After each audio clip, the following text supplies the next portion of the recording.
What is up, everybody? We are back in the building. This is our second live stream of the day, and it's a little bit raggedier than our first live stream because your boy been trying to get to it. I've been trying to put in work all sync every. Oh yeah, we got good audio, man. I've been putting in work, doing schoolwork and everything else. But I said, you know what? I got to get with my people tonight. I got a lot of new subscribers to the channel. I'm really trying to give you guys as much good content as I can. And I'm really trying to give everyone who is newly subscribed a chance to get to know me, introduce myself. So if you're new to the stream, if this is your first time checking out this channel, let me know and I'll shout you out. Don't forget, we have membership. You can join the channel, join the tribe. You know, everyone who watches this channel and supports me, I consider y'all my kinfolk. If you come from where we come from, you know, kinfolk being family, you know. And so if you want to be one of the kinfolk, join the membership, subscribe to the channel, and hit that like button as you come in. Hit that like button as you come in. For your eyes only, I know who you are. I know who you are, and you have been supporting me since 2K, and we getting close to 20K. Pause. Let's get the 20K before the summer. I believe it can be done. If you believe, you can achieve. You guys know all the cliche sayings. On this channel, if you haven't watched it, we get into a little bit of everything, a little bit of a higher level conversation. So when you get done consuming, you know, the entertainment and the banging on stream and all that stuff, you can come over and you can come over here and you can get, you know, your news, your LA news, political news, whatever you want. And we talk about different situations that arise in the various communities, right? Whether it's Black, Mexican, whatever.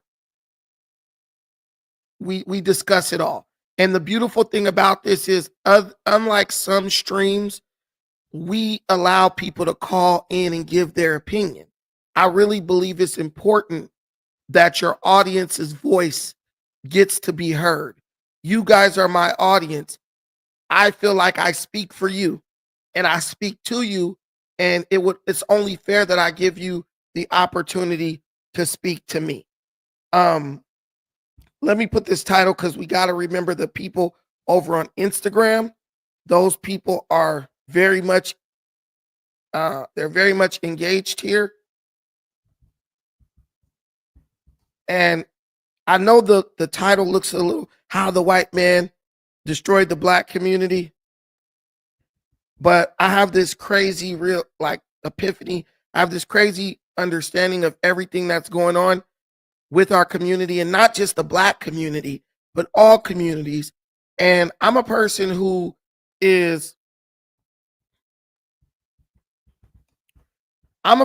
believes in extreme accountability. So when you get me blaming something on somebody else, you know I got a good reason.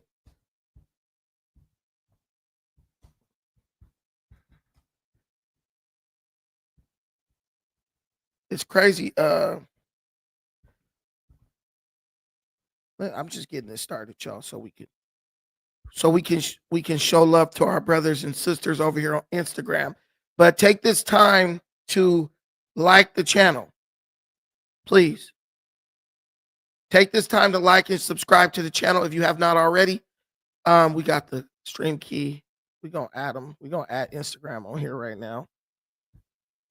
Instagram doesn't let you add till you get started. So everyone else has engineers and stuff to do this, but I don't. But I feel like it gives you an opportunity to get in the room so nobody gets left behind. And we are about to go live on Instagram. So you read the title, and the title might be a little incendiary. If you're Caucasian, you might be a little bit, you know, taken aback. But basically, I've been looking at the news and I've been scrolling on Instagram I've been scrolling on social media like all of you do every single day. And there was a clip that caught my attention. Two clips, actually, that caught my attention. And I'm going to play one of them for you right now. And I'm going to give you answers. Because in this world, there's so much stuff that takes place that really doesn't make sense. It leaves a lot of people with questions. Why is this happening? Why is there so much crime? Why are the YNs out here with switches? Why are people robbing people's houses? And most importantly, why are people able to rob people's houses and not be held accountable? Where are the police? Where's my tax money going? Why aren't the police here to defend me? Why is 911 not answering when even the police know that we're dealing with unprecedented levels of crime? I'm going to explain that all to you tonight, and it's not going to take a very long time. Let's get this first clip in. The residents we spoke with say they have become ongoing targets for criminals, and they no longer feel safe in their own homes. They're usually looking for money, gold, cash, safes, and designer clothing and designer bags. Security footage shows masked men entering homes in the upscale neighborhood of Beverly Grove. They ransack the houses for any high-end items they can find. In this case, they're dragging a large safe. The thought of somebody being hurt physically or killed by these men is very frightening, and that threat is very real. Hillary Delaney was home when 3 masked intruders entered her backyard in December. She scared them away, but she says the same criminals are still at it in her neighborhood. They never found them. We still don't have a lead detective. And we've seen security footage from several other neighbors with these exact same criminals continuing to try to attempt to have home invasion style robberies with other neighbors. And we're extremely concerned about safety. I think we feel abandoned. I think we feel just like anything else where the city has left services to go down. Police is shorthanded. The police officers are great when we meet them, but they're kind of helpless. So what? We're just out to fend for ourselves? And that's exactly what they're doing. Installing extra security cameras, adding window shutters, building fences, and even placing spikes on top for added protection. Lack of policing in the area that is motivating these burglars to do it because they know they're not going to get caught. And even if they do get caught, there's no repercussion to it. I just had a situation where a fellow had a burglary. He was in the house. He scared the people away, so there was nothing taken. He called 911, and it took them 49 minutes to get there, and then they didn't want to write a report. So then they, of course, say, oh, crimes are down this quarter, which is ridiculous. Now, despite what you just heard, all of the residents we spoke with are not blaming the LAPD. They say the department is understaffed. They did express frustration toward the mayor and city council for not making public safety a priority. I'll send it back to you guys in the studio. Okay, so all these people in Beverlywood and these rich affluent areas, they're complaining about the rise in crime recently, and they're blaming the mayor. They're saying, we don't blame the police force. We don't blame the criminals. The criminals know that nothing's going to happen to them. They're brazen. They're doing the same crime repeatedly in our neighborhoods. And the mayor and the city should be keeping us safe. Guys, these are the same people who voted for defund the police. You can't get help because the police are understaffed because you literally voted in 2020 for policies that took money out of law enforcement's budget and basically allocated it to different DEI programs. So these are those rich people. These rich folks are the ones who vote in blue no matter who, and we want Democrats no matter what, and whatever Black Lives Matter say, that's what we want to do.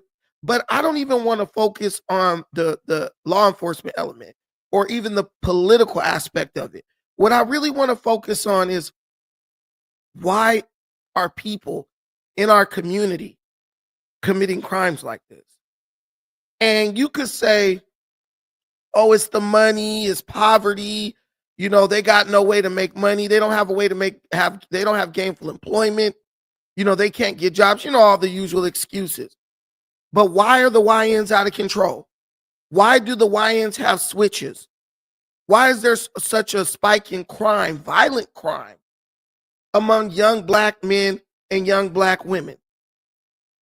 And this is where the white man comes in. This is where the white folks come in. Do you know why the black community has become even more violent? Do you know why our kids are now going out to other neighborhoods and vandalizing and victimizing other groups of people? Do you know why? I'm going to tell you why. Zarth 4, I love that comment. Zarth 4 said, because there's no fathers. Nope, Zarth 4, it's not even that. It's not even that, Zarth. I wish it was that. I wish it was simply, you know what? We need to get the fathers back in the home. But it's not that.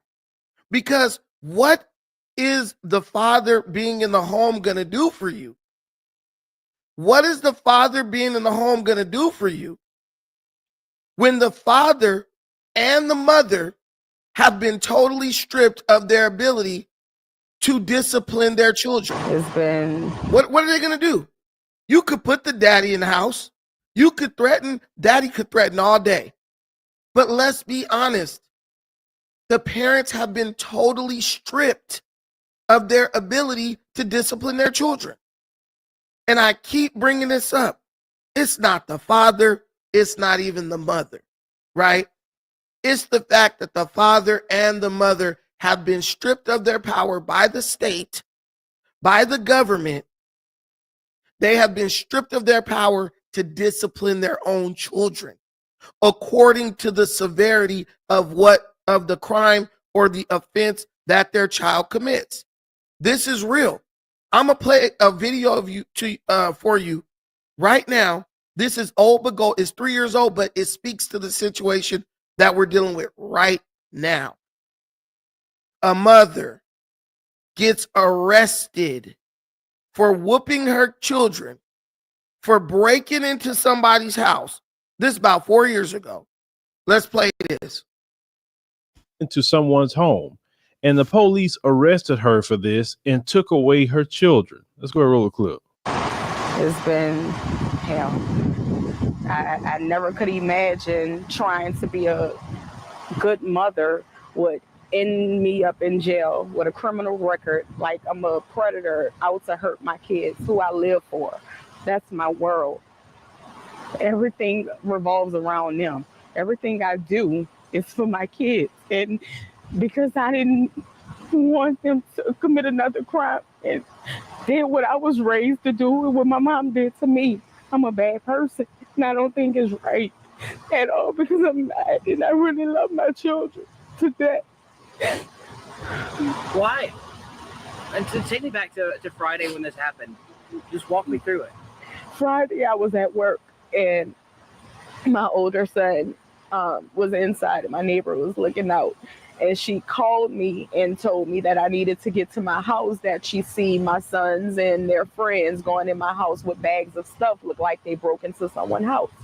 So I was working right around the corner from my house. So I left work, and in the process, I made it to my house probably in 3 minutes. And they were actually in there with the stolen items. They were jumping out the window with some stuff. They had some running out of the doors.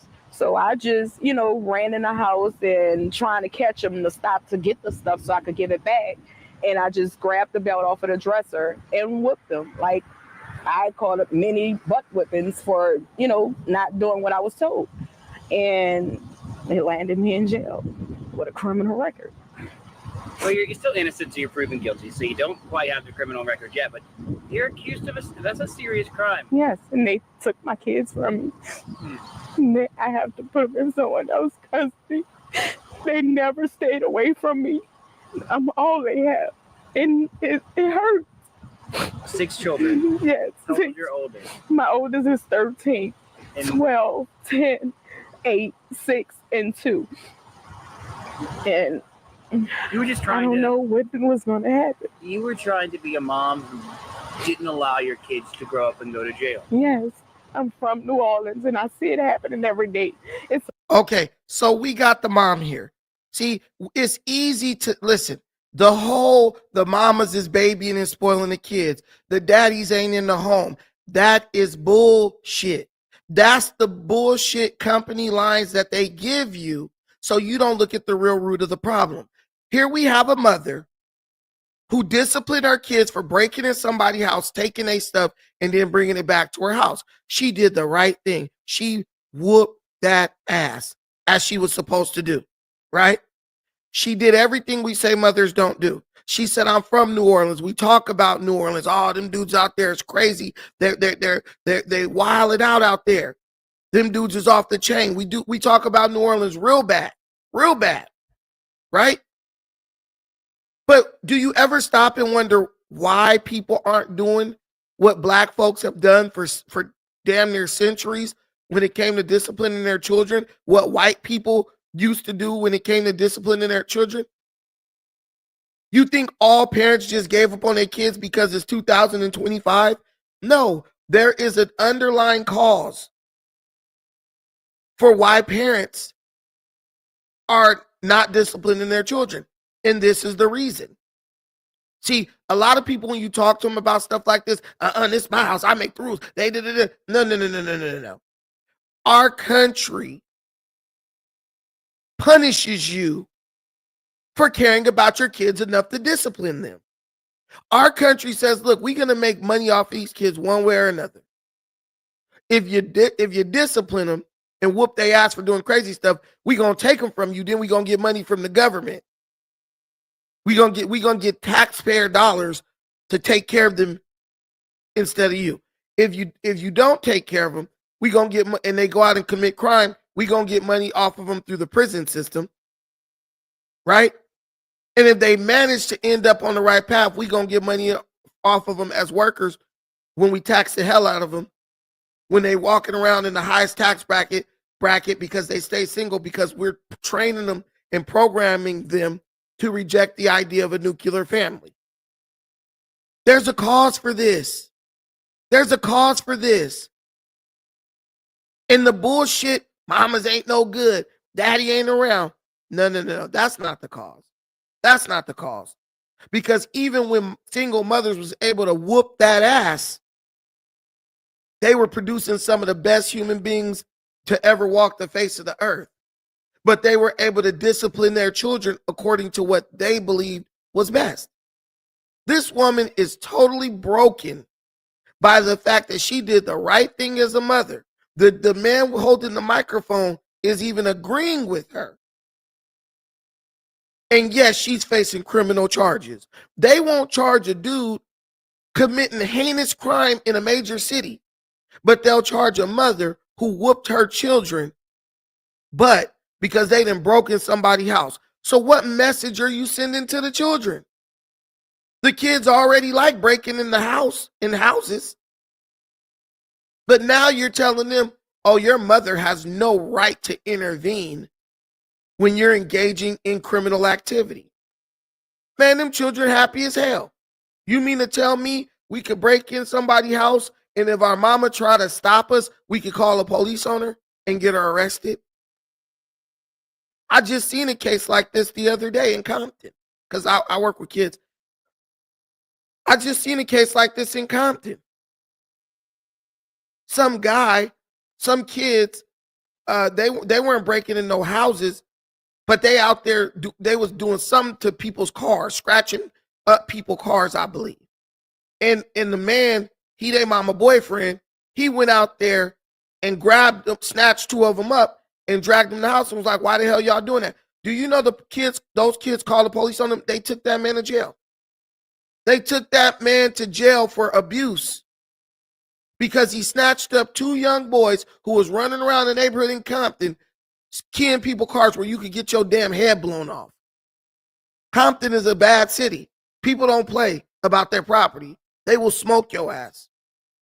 He could have possibly saved these boys' lives, and now he's looking at criminal charges for child abuse because he snatched their little ass up and dragged them in the house. I kid you not. It's my aunt's husband. I'll just tell y'all that. He got arrested. And while the police handcuffing him, walking him out, they laughing and sniggling and giggling. This is why you got the YNs with switches, robbing people, doing all types of craziness. This is why the kids got no respect for authority. This is why the kids have no respect for authority.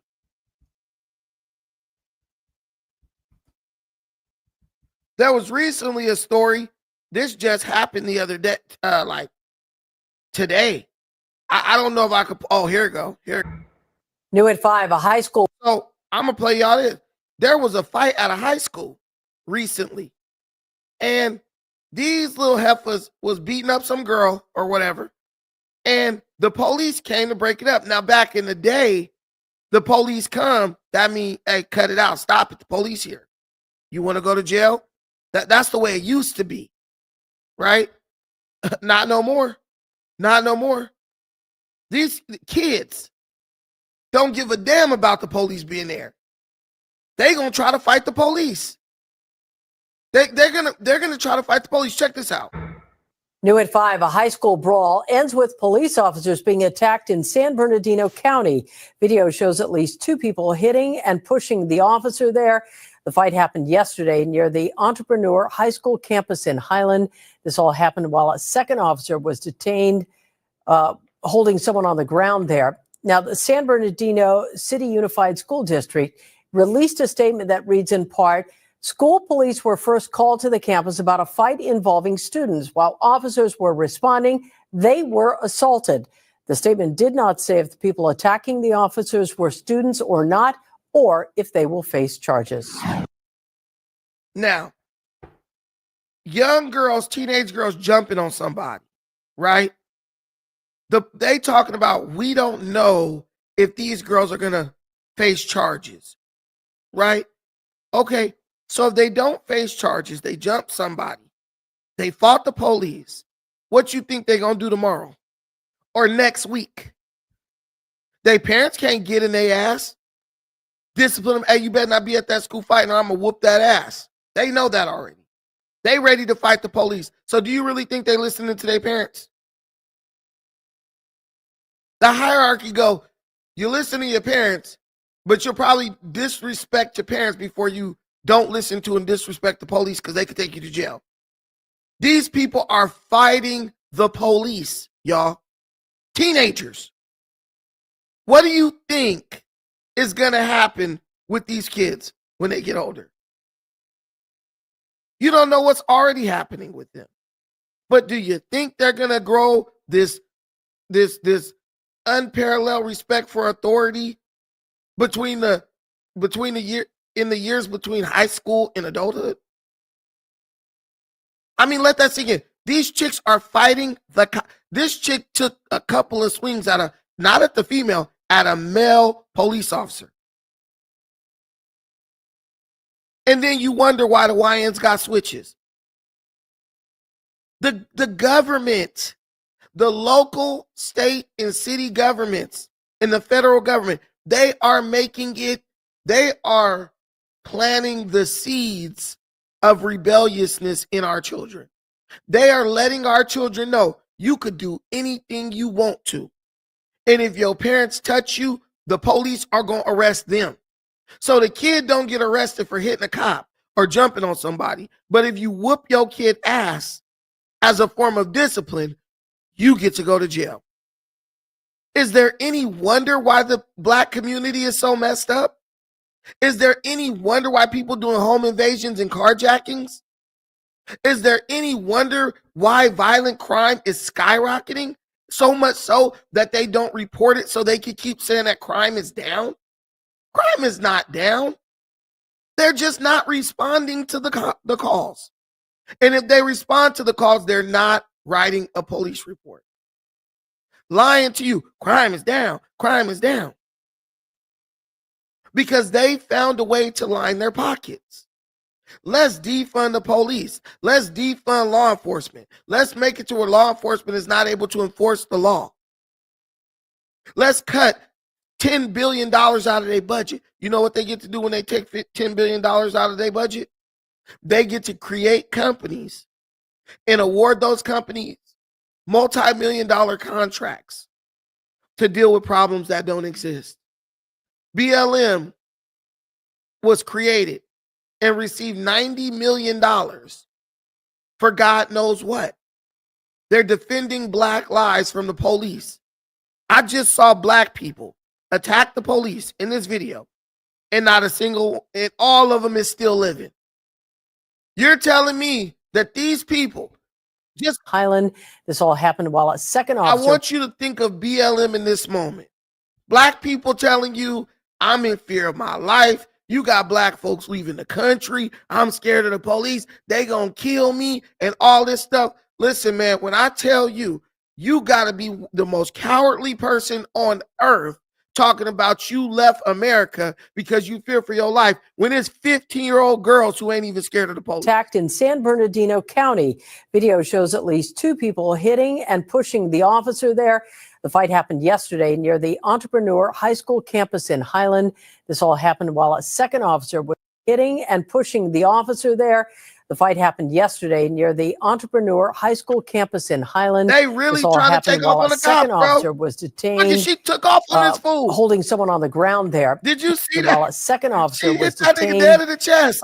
Holding someone on the ground there. Now, the San Bernardino City Unified School District Y'all, they happened while a victims. second officer was Y'all, they victims. We scared of men, toxic masculinity. We so scared. Bro, these heifers ain't scared of nothing but a condom and a job application. That's the only thing these chicks fear. A condom and a job application. They want to get pregnant by Pookie, and they scared to death of getting a job. Y'all, something ain't adding up. Something is not adding up. He ain't about to taser one of these minors. Do you know how them Negroes out in San Bernardino be out in that street slow singing and flower bringing? Entrepreneur High School Look at her, campus she in took Highland. off on bro. This all happened while a second officer was detained. Hit him in the chest. Holding someone on the ground there. Now, the San Bernardino City Unified School District. But they want y'all to believe we scared of men. Men gonna do this to do this. Dude, y'all out there like some wild hyenas, dude. And these are just high schoolers. These are just high schoolers. But then y'all say, oh, it's because the daddy ain't in home. What the hell the daddy gonna do to them that the police can't do? I need to know, what is the daddy gonna do to them that the police can't even do? They just punked the shit out of a male cop, took off on him, pushed him, punked him, and they said, we don't know if we're gonna bring charges against them. Let that sink in, y'all. We don't know if that we're gonna bring charges against them. I saw assault on the officer, assault on another person, jumping on somebody. I saw a bunch of interfering with the police investigation. What is it called? When you interfere with them enforcing the law? I forgot what that's called. Obstructing justice. I saw a gang of stuff. But we're still buying into this narrative. Oh, the community messed up because the daddies ain't in the house. Bruh, let your daughter be like, Dad, I'm about to go get a train ran on me. And you like, hell no, you ain't going outside to get a train ran on you.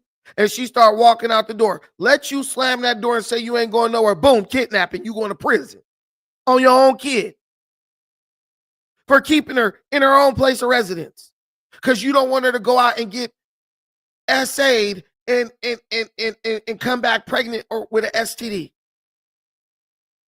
Cold part about it is, even if the mama stand up and say something, she going to jail too if she put her hands on her. This is why the YNs got switches. Because there's nobody who can tell these kids what to do. The only time the law gets tough is after they kill somebody. After they kill somebody or get killed themselves. Cookie Lover said, my dad slept me for the silliest of shits, and you got heifers doing ish like this? 100%. 100%. You touch your kid, you're going to jail. They don't give a damn if it's your kid. They don't give a damn what the kid did. They don't know, give a damn what the kid's gonna do. All they know is you better let your kid become a criminal or you're going to jail. That woman was proof enough. But do you think the citizens are standing up to change the laws? Do you think the citizens are standing up to say, listen, within reason, corporal punishment, is permissible? This kid is out of control. Somebody gonna have to rough this dude up and put him in his place before the cops get to him. 100% laughing like Saga. These laws must change. 100% AB. Them suckers think that it's freedom, but it's foolishness. And this is what the black community votes for. We want to be able to do whatever we want, whenever we want to do it. But then when they getting carjacked by the YNs, why the police didn't come save me? Dude, you're literally voting to create a situation where the police are powerless to do anything. You're literally voting to create a situation where the parents are powerless to discipline their own children.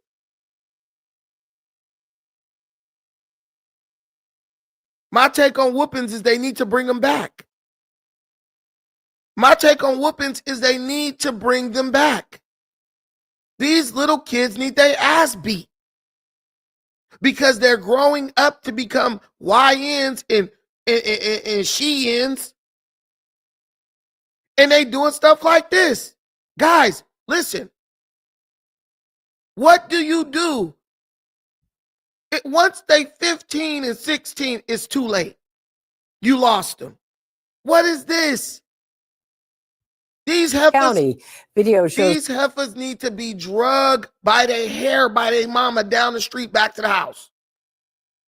This girl took off on a police officer. Look at on the left. Hit him in the chest. Come on, bro. These women need to listen, man. You remember somebody be out on the street doing something they ain't got no business doing, and their mama come get them. Hey, whoop-de-whoop, your son or your daughter is down the street tripping. Your mama or your daddy was coming to get you. Kids feared their parents, but it was a healthy fear. My dad is gonna knock me the fuck out, and I'm gonna deserve it. So I'm not gonna do anything to incite this man to beat my ass. My mama gonna knock me in the next week, and I'm probably gonna deserve it. My mom going from 0 to 1,000,000 over something little. Imagine what she would do if she found out I broke in somebody's house. And that was preventative. The fear of that alone kept these kids out of the streets, out here doing crazy stuff. Now, there was still crime. But there was at least 60 to 70% of kids who was like, I'm more scared of my daddy than the gang members. I'm more scared of my daddy than I am of the police or what's going to happen if I do X, Y, Z. These kids are walking around now like, fuck my parents. I don't care about that. What they going to do? Fuck the police. BLM and Black Lives Matter and perks and lean and cigarweed. But we're not doing anything about it. We're not doing a damn thing about it. But sitting up focused on shit that don't even matter, like bringing violent El Salvadoran criminals back into the country. We're losing our children. We've already lost the community, basically. But now we're losing our children. They're not even ours anymore. The Bible says if you spare the rod, you spoil the child. I'm not saying you got to be beating on your kids. But I'm saying when you lose the ability to enforce your authority as a parent, you've lost your kids. Now your kids is out here doing whatever the hell they want to do whenever they want to do it. And you're begging them to please listen, please don't do that. You think these little YNs, mamas don't be begging them to get out the streets? Hey, son, I don't want to hear about you being dead laid up in a coffin. They don't give a damn.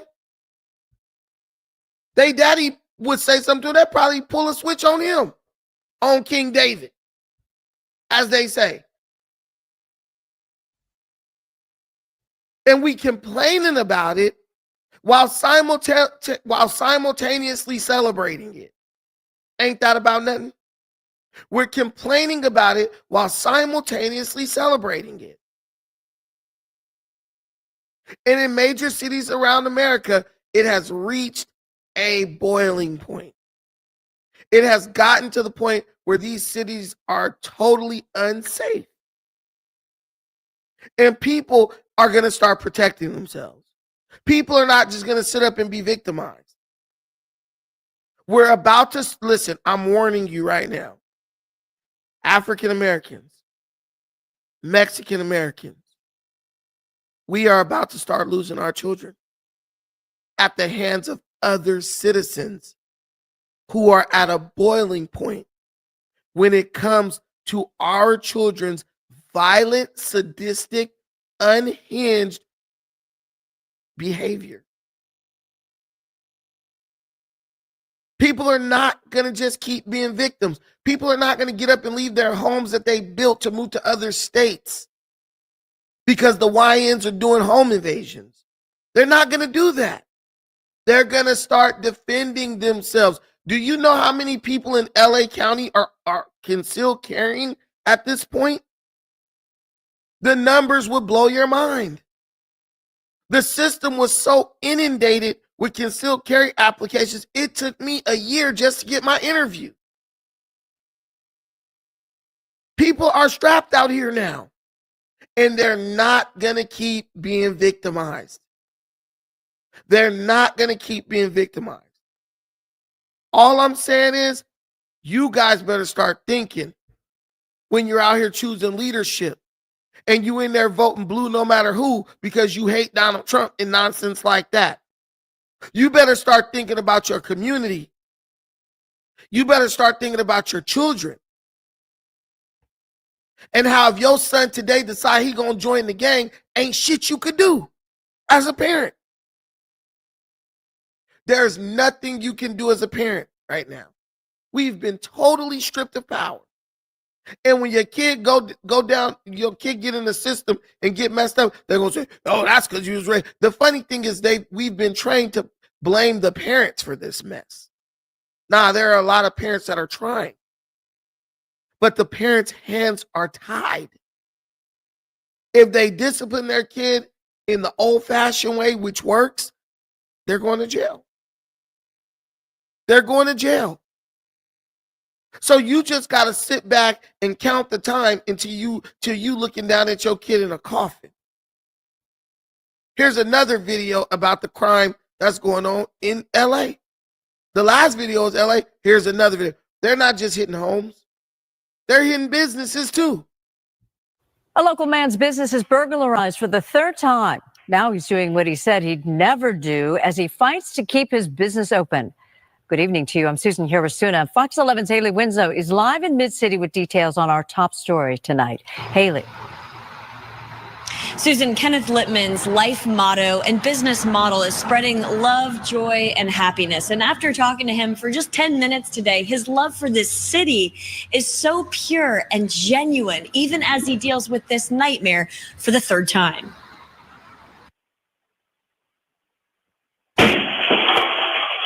Far from a Good Friday, Easter weekend for Kenneth Littman kicks off with a phone call before sunrise. Not a good sign. Hi, this is the Los Angeles Police Department. Do you run another side of LA tours on Los Angeles? I do. Okay, I just got a call from somebody who was arriving at the gym. He says your business has been broken into. Ay.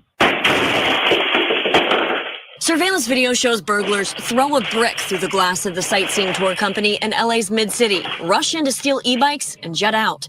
This is the third break-in another side of Los Angeles Tours has dealt with since 2023, and the second in just 30 days. Last month, thieves used a rock. I'm heartbroken by it. My heart is Los Angeles. I love Los Angeles. Wearing his company uniform as proof of that love, and with tears in his eyes, Littman zooms with us from Vegas. He commutes back and forth, but moved there to raise his son in a safer place, reassured after each break-in. I realize that the LAPD is, very thinly stretched and that sort of thing.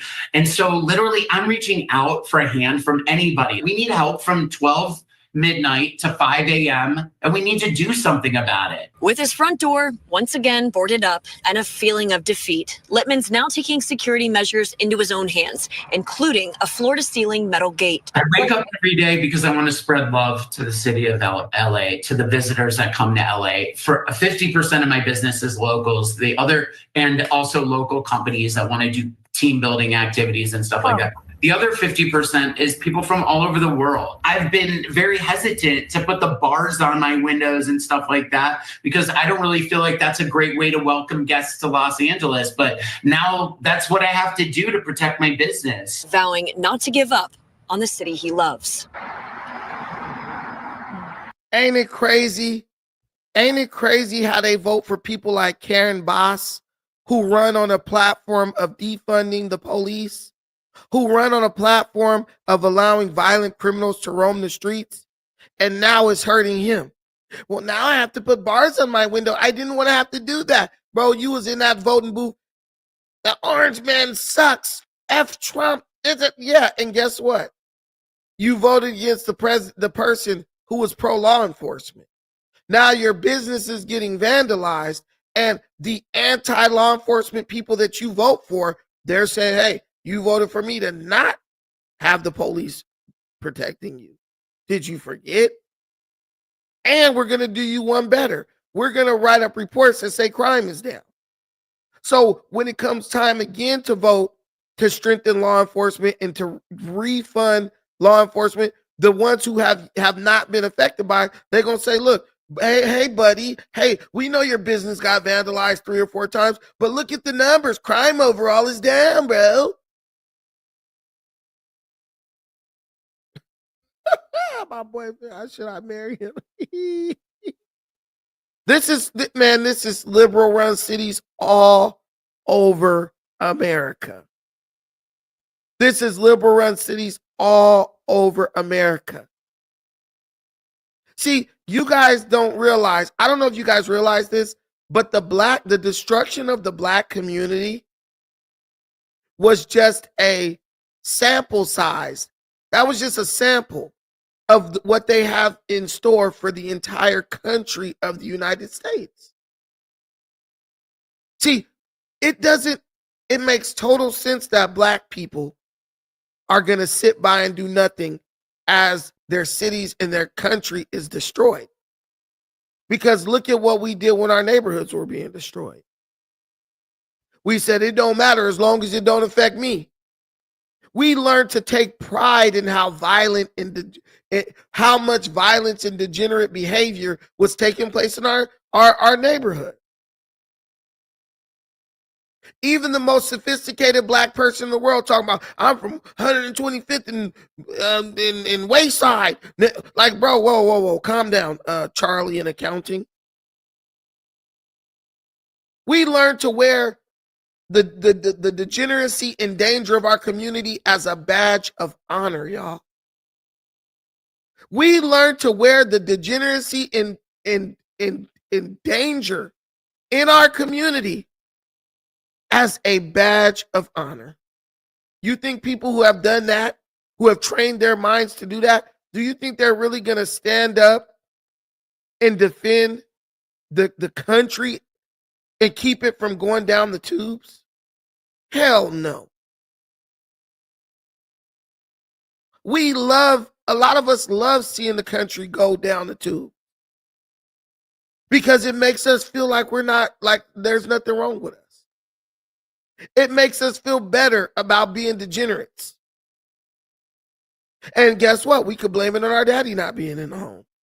We could blame it on our mama not being shit. No. There are larger forces at play here.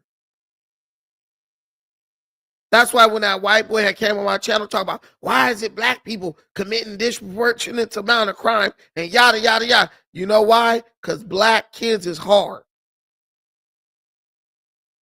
That DNA, that slave African DNA made them hard. And sometimes black kids need to get their ass whooped so that you can get a message across to them. And the good white man stripped us of the power to put belt to ass. And so now we don't got no control. Now if we try to discipline our children, we're going to be in jail. And our children are going to be left out in the streets to fend for themselves. So we had to let them do whatever the hell they want to do, because they're no longer worried about the threats you pushing. They're no longer worried about getting grounded and put on punishment and losing the PlayStation and losing a cell phone. They'll tell you, mama, go straight to hell. You can have, I ain't giving you this damn phone. I ain't giving you this damn phone. What you gonna do? I'm gonna whoop your ass. Yep, and I'm gonna call the police. Mama getting carted off to jail. TSM Sports, honestly, it's not Karen Bass' fault.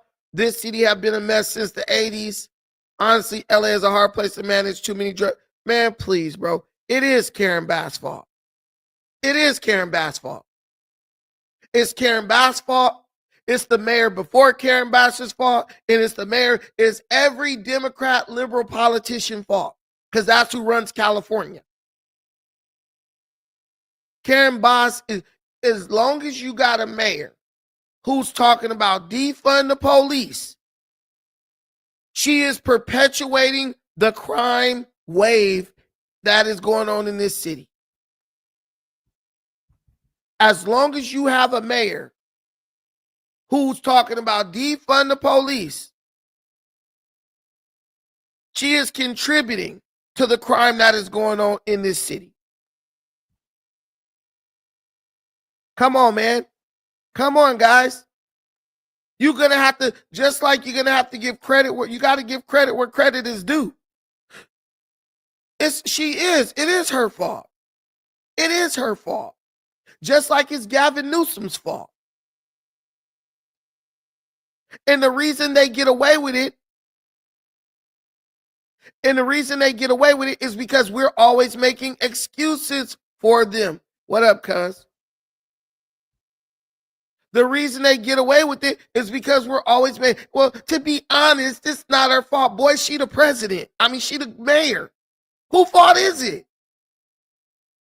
Who fault is it? LA been messed up. We know that. But LA ain't been this messed up. I've lived in LA my whole life. Never have I seen all these damn crackheads and homeless people running around, tripping on the sidewalks and flipping out in the middle of the street.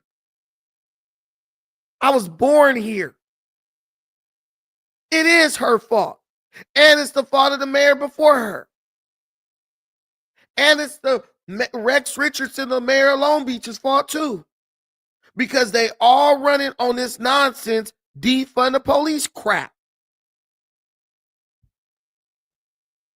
LA police campaigned against Karen Bass. Now she wants to give them a raise. She doesn't want to hire more cops.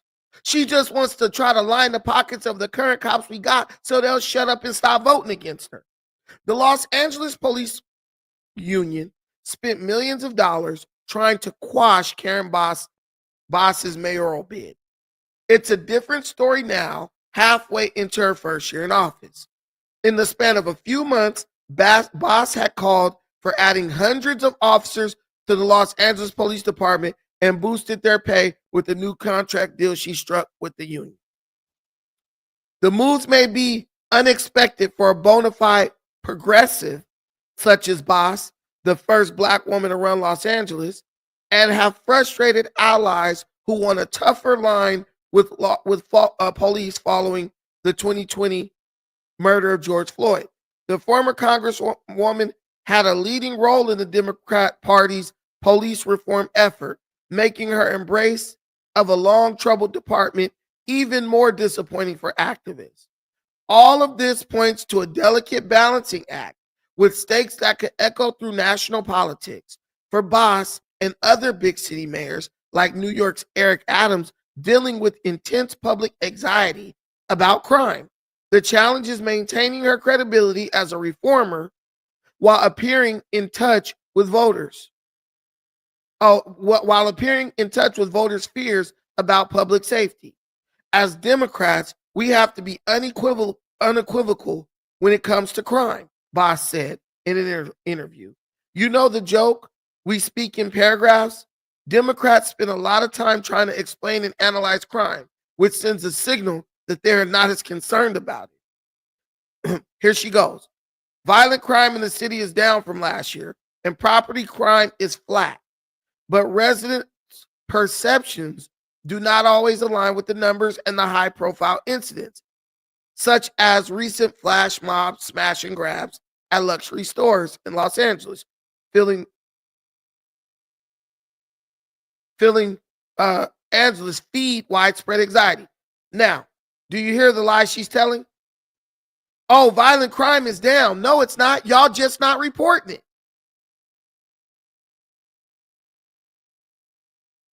You guys, the police coming out and they're not filling out police reports. You know, if you don't fill out a police report, there's no record of the crime happening. You do know that. You call 911, you're getting an answering machine. But she was one of the leaders of the Black Lives Matter defund the police movement. And she still wants to defund the police. Do y'all know the only reason why she's trying to hire a couple hundred more cops and give them a raise? Y'all do know why she's doing that, right? She's only doing that because the Olympics are coming to Los Angeles in 2028. That's it. That's it. Once the Olympics come and go, we're going right back to being a third world country again. It's an obvious play that we can see coming from a mile away. It's only about the Olympics. Just like Gavin Newsom cleaned up San Francisco when Xi Jinping was coming through. This is how it works. This is how it works.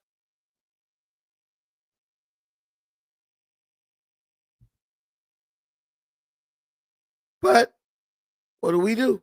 We make excuses for them. Oh, it's not really her fault.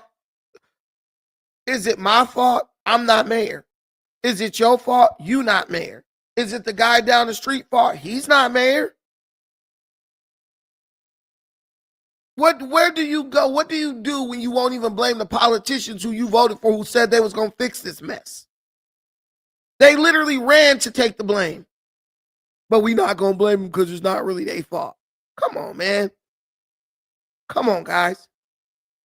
But this is why the YNs got switches. This is why the YNs carjacking you, breaking up in your house, tying up your family. Oh, it ain't happened to you yet, so it's not important. What happens when it does happen to you? And then you looking for people and trying to plead and looking for a listening ear. And they're like, no, man, crime overall is down, bro. That's just a minor thing. Let me get this super chat. Shout out to Nefak FX. Man, they may as well go ahead and genocide us now. Right. That's what this is. This is a slow genocide. They've weaponized our own youth against us. And people don't even want to acknowledge it. Bro, they got you scared of your own kids or somebody else's kids. And we don't even want to acknowledge it. If we just stick our head in the sand, it's not real. It's very real. It's very real. You know, it's people who are scared to go outside in their own neighborhood at night because they don't want to get victimized by some deranged homeless person or a YN. Shout out to my girl Cookie Lover with the $4.99. Shout out to my boy Mose TV Reloaded. Do you know how many people are afraid to even go outside at night in their own neighborhood? Because the crime is so damn out of control. Royal blooded, facts. If you can do something and don't, it's your fault. Cookie Lover. Hey, 100%, we're genociding our dang selves. Obviously, there's less crime if you decriminalize a lot of former crimes. 100%. or do like they do in LA and just don't respond to no police calls. I'm telling you, the police will not even come out. If you force them to come out, they say, oh, that's not our jurisdiction. That's LA County, not LA City.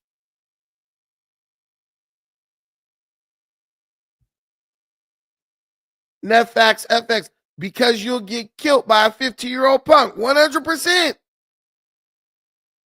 Back in the day, it's like these little 130-pound, 140-pound little dudes wouldn't even dare step to a grown man.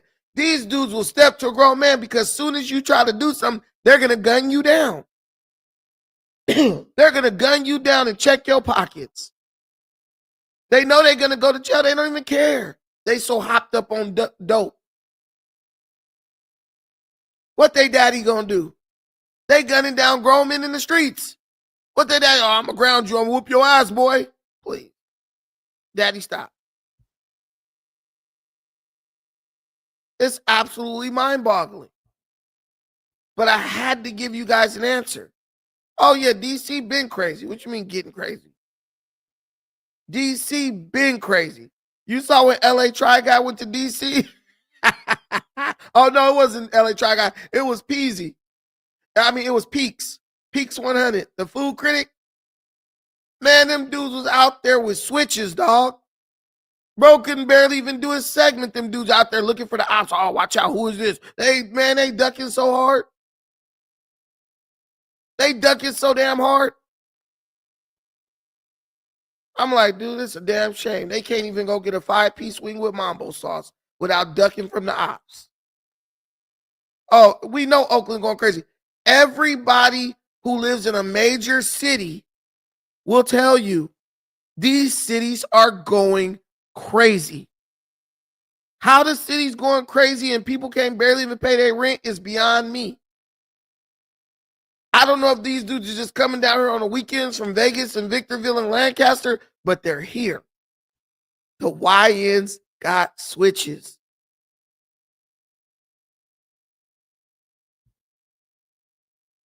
Damn, 5-piece with mambo sauce sound good as hell. But it's just sad. Excuse me. It's just sad. It's terrible. Our youth have been turned into genocidal maniacs. Our youth have been weaponized against us. We need to disarm the youth law. Bro, criminals are not giving up guns, Prince. We could say disarm the youth, but they're not giving up guns. They're not. The guns they got aren't even legal. These dudes got freaking ARs and shit with extendos on it. They got shit you can't even throw away if the cops is chasing you.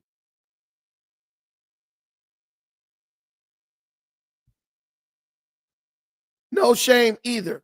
Ones with no shame can't possibly grow. Black folks with no shame scare the shit out of me. Oh, 100%. 100%. Offended by everything, ashamed of nothing. That's how the saying goes. It's absolutely diabolical, if you ask me. But hey, who am I?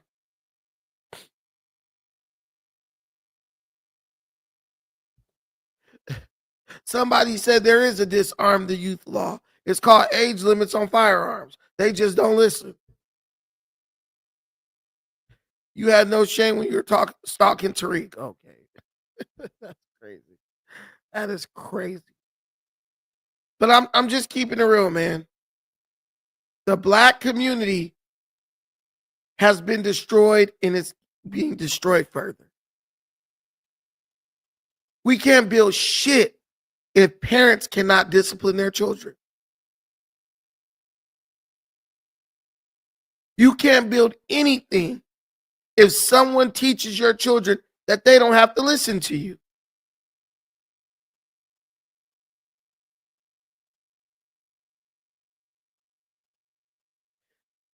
What you said, so then what we do? The only thing I could think to do is, you got to start trying to do something with your local laws. You can go, you can take the chance. I'm gonna whoop my kid ass anyway. But if your kid get the point, get in their mind, I'm gonna call the police on you. You're gonna go to jail. Yep. The culture, thug culture. But we love thug culture. We love gang culture. We love prison culture. Go look at those prison talk videos. Million views, and a large number of them is black folk. You would think we wouldn't want to watch a goddamn thing about prison. We love it.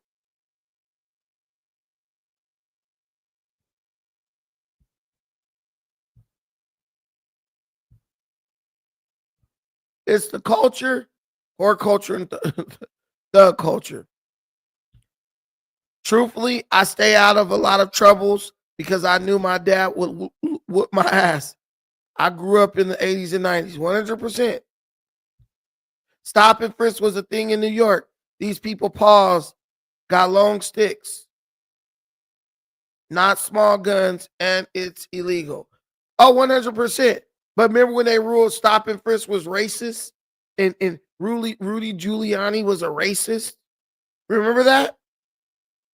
You can't just stop and frisk somebody. But guess what? New York was safe under Rudy Giuliani. There was law and order under Rudy Giuliani. Now you have a constitutional protection against illegal search and seizure. But maybe they should do something where if the crime rate goes up to a certain level, they institute stop and frisk till it goes back down under that level. Guys, do me a favor, hit the like button. We don't got a bunch of views tonight because it's late, but it would mean a lot to me if you would still hit the like button. We could still get 100 likes. So take some time and hit the like button.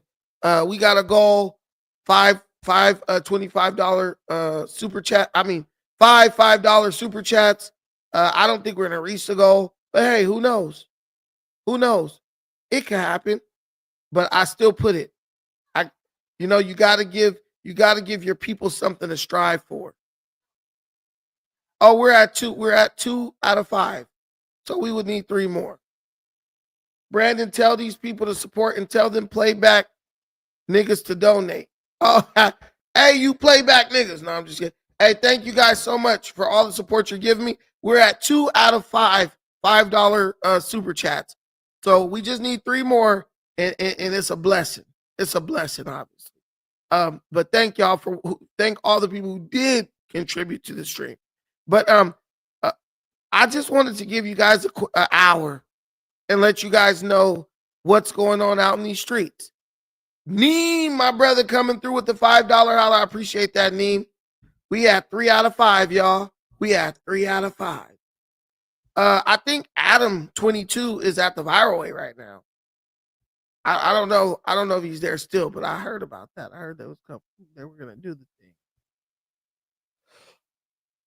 thing. Oh, I know why. Below, because the Laker game is on. Basketball. Black people love sports. We love us some sports. We love it. But even today in LA, there was a slow speed pursuit. There was a standoff. All that just in LA alone. And I know it ain't no better in the other major cities around America. Shout out to my boy Robert with the $10 holler. Keep it up, Brandon. My boy's always supporting. Thank you so much, brother. He got us over the hump. He got us over the hump. Hey, if you guys want to come up and talk about what you think is the cause of all this violent crime, if you want to introduce some ideas on how parents can take the power back when it comes to disciplining their children, I think there really needs to be a push for that shit. I really think there needs to be a push to restore parents' authority when it comes to disciplining their children. And I'm not saying you just got to beat on your kid. That's not what I'm advocating for. I'm saying you tell your kid, take your ass in the room and you're not going nowhere. And I don't care what you say. You need the right to snatch their ass up. You ain't going nowhere. Don't get snatched up. Don't make me put my hands on you. We got to bring that back, y'all. We have to bring that back. Everybody think that everybody who physically touch their children as a form of discipline, oh, you abusing, you beat. No. Some of these damn kids are absolutely out of control. Your son might need to get snatched up by his daddy. The StreamYard link is in the comments already. Your son might need to get snatched up by his daddy. He might need that. But he can't get it. You know why? Because the government saying, nah. We his daddy now. We are overruling you as his parent.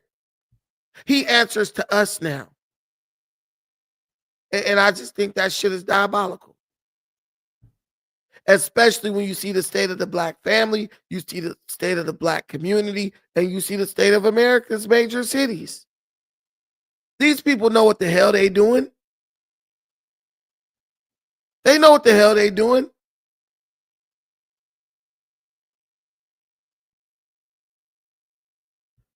Royal Blood said, trust me, I put my foot down for all my children. What up, Premium Network? What up, my brother? Hey, yo, let me put my earbud on real quick. Give me like 2 seconds. Why? No, you need to keep it like that. It sounds good. Oh, it does? Perfect. Let me make sure I got the YouTube turned off in the background. Hold on.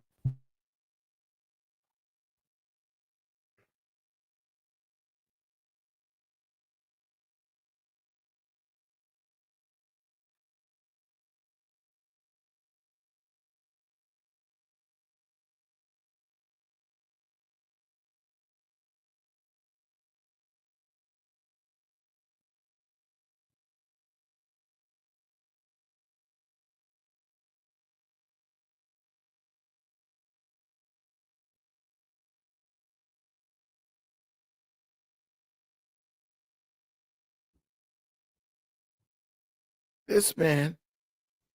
Yo, can you hear me?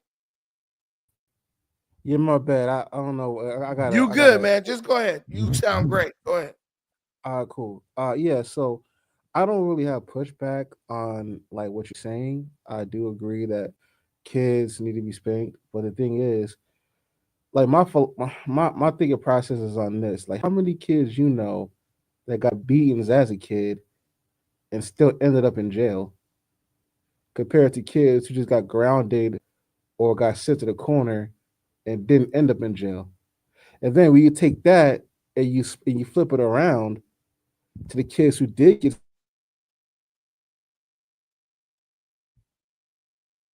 You faded out.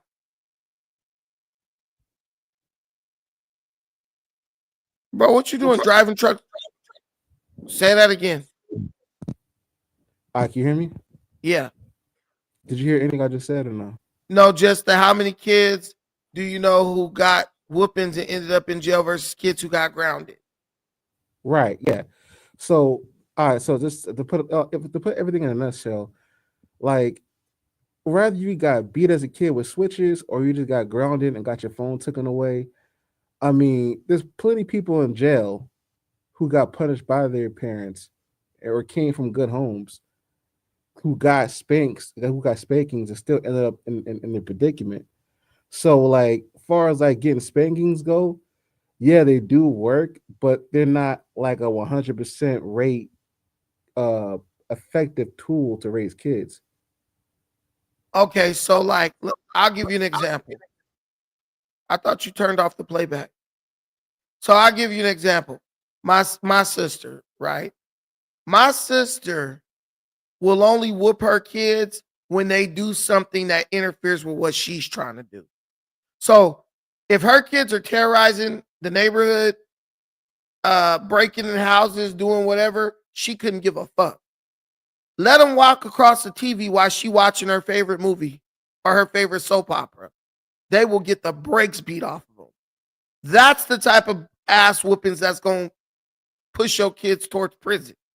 Parents who have an arbitrary form of justice, those are the ones who have kids who still run out in the streets and get in trouble. Parents who have a consistent form of justice and discipline, you don't see those kids straying away, getting in prison, going to prison and stuff. You're not supposed to use ass whoopings as an excuse not to parent. You use ass whoopings as a point of no, as a guidance, a guide. Like, the Bible says, spare the rod, spoil the child. Well, back in the biblical times, a rod was used for sheep. You didn't hit the kids with with the rod. You didn't hit the sheep with the rod. You used the rod to kind of reach out and guide them, like block them off so they would go the way you wanted them to go. And that's what you do with your children.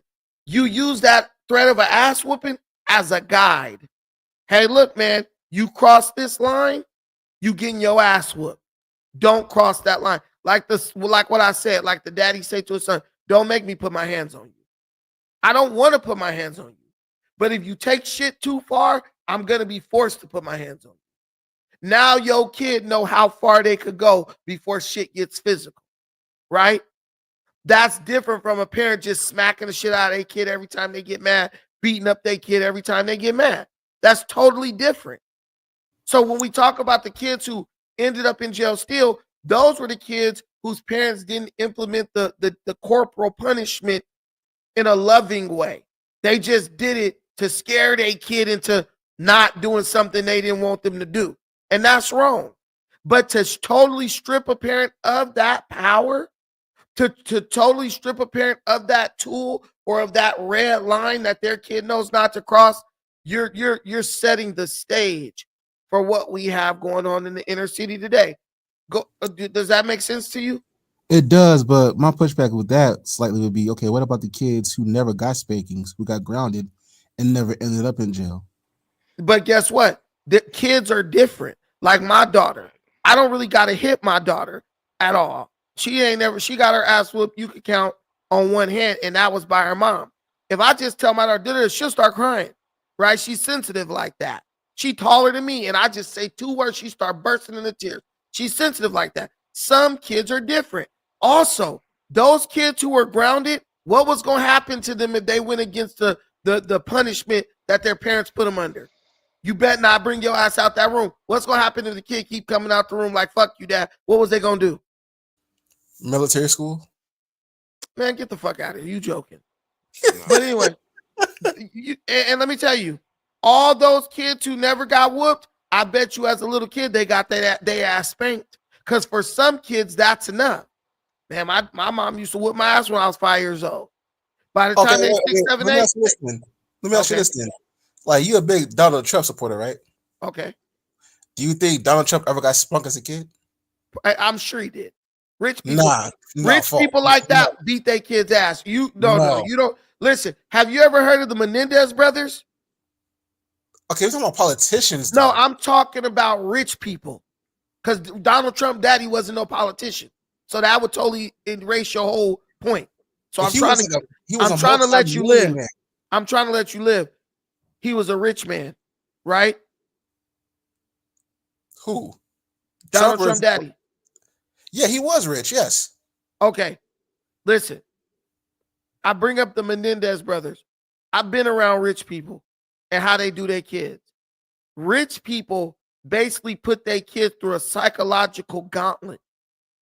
Rich people deride their children. They basically make their children feel very small unless they live up to a certain level of success. And yes, they'll smack the shit out of their kids. They ain't gonna just haul off and beat the shit out of them. They gonna slap the shit out of them. Trust me. You ever saw that movie, Rob, you ever saw that movie Never Back Down? Yeah, the first one movie with the white boys. Right. Yeah. You remember when the white boy was at the pool party and his dad was telling his friend to have a drink and he's like, Dad, we're good. And he walked up to his son and slapped the shit out of him and said, if you want to be the man, you gotta beat the man. Remember that? Yeah. His son was a champion. Listen, his son was a champion MMA fighter. And his old ass daddy punked his ass out in front of everybody in that pool party. That's how rich people do their kids. So, so you using your argument? So your argument is a movie, a fictional movie. First I use the Menendez brothers. That's but real life. That's one family though. Bro, what I'm using an example. Everything you're saying is off of a few experiences. What rich kid did you know that didn't whoop their kids? The thing about rich people is they just didn't do shit in front of other people. Usually you don't got access to rich people like that. Okay, let me ask you this thing. Do you think Carmelo Anthony got that type of discipline growing up? No, I think Carmelo Anthony's dad is a bitch who didn't raise his son properly. Yeah, that's what I wanted to say, bro. A lot of it, Straight up. I feel like, is the kid needs to have an image of their parents that they kind of respect. So the whooping will actually be something that's in a controlled environment and not some sort of like emotional lashing out. Like I grew up with my aunt and my uncle for a little while. My uncle worked at a steel plant, you know what I'm saying? Had the uniform, his shirt always tucked in and shit like that. And my aunt had a job too, but when he would whoop us, he would talk to us first about why he's whooping us, make us bend over the bed, pull our pants down, and and tell him how much licks we think we deserve for the shit that we did. It was like a whole process. It wasn't some emotional shit that like black parents do now. And they were like constructive members of society. It's a difference in the type of whoopings that you have to get so the kids actually respect it. But now your uncle would have got put in jail for whooping y'all ass like that. If somebody tells, yeah, but we go ahead. I never really thought about telling because in the back of my mind I felt like I deserved it.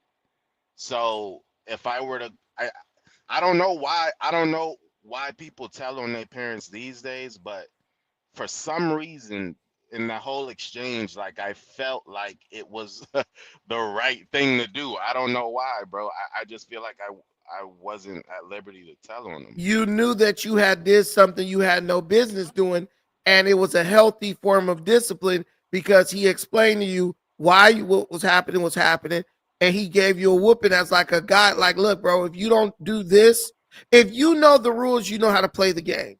What is abuse is like Precious. Your mama is constantly just making up reasons to beat your ass, like that movie, right? I'm just hauling off on you. But if your daddy say, I bet not catch y'all out there in that woodshed messing with that bandsaw and y'all might cut y'all finger off, and he catch y'all back there and y'all messing with it, okay, you need your ass whooped so you don't lose your damn fingers. See, the punishment don't the punishment does not outweigh the possible tragedy that could happen. But now you also didn't have a smartphone when you was freaking 6 years old. See what I'm saying? You didn't have a bunch of woke liberal teachers at your school talking about, do you feel like a girl today? Right? We live in an environment that encourages kids to go against their parents, to go against traditional values. See, you grew up under traditional values. Now these kids is like, fuck traditional values. I want to go play Roblox. I want to play Minecraft. Go ahead. Right. I agree 100% with what you're saying. However, I just want to touch on a slightly different aspect of this. I do believe that whoopings are an effective form of discipline when it's constructive, right? I mean, like my parents whooped me when I was younger. However, I think the part that's not being talked about here is it's not just the whoopings, right?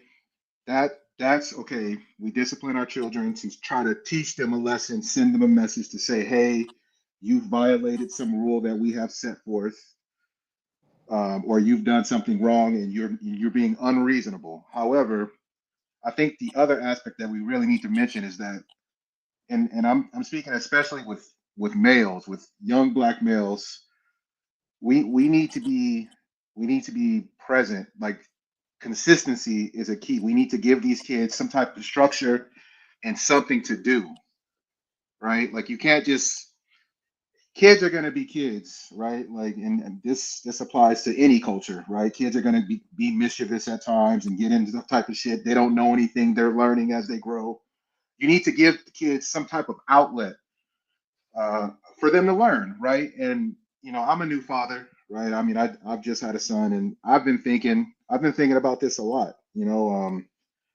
I really want to put my son in the martial arts. I want to put my son into jujitsu. I mean, I know, hopefully he takes it. He takes to it, but I've just always thought about that. It's just like giving kids some type of outlet, some type of activity, so that they don't have to be out on the street just getting into shit, just doing a whole bunch of nothing, right? You give these kids some structure, you give these kids activities to do, you're consistent in their lives.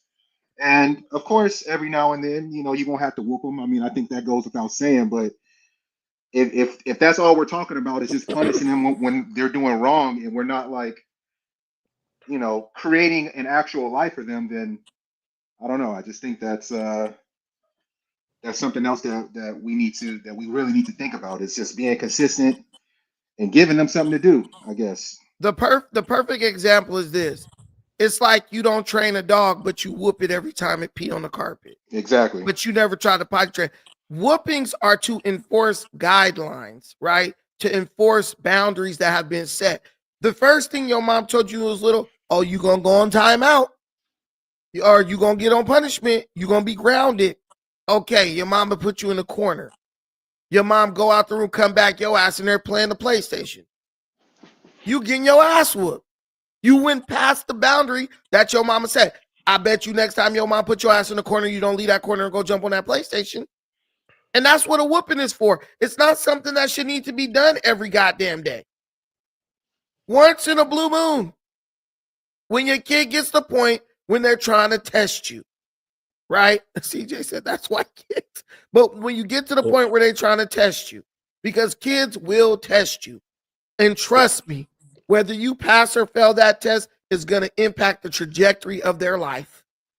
And this too, Brandon, I know you from Long Beach. I'm from Bakersfield, California, right? Yeah. It took a village. I mean, I remember one time we was throwing rocks at the ice cream truck. And before I made it home, I was about 3 blocks away. Before I made it home, my neighbors had two of my neighbors had kicked my ass before I got to the house and called my grandmother on me. Because it was a tight-knit community. We knew who our neighbors was. You know what I'm saying? We all looked out for one another back in the days.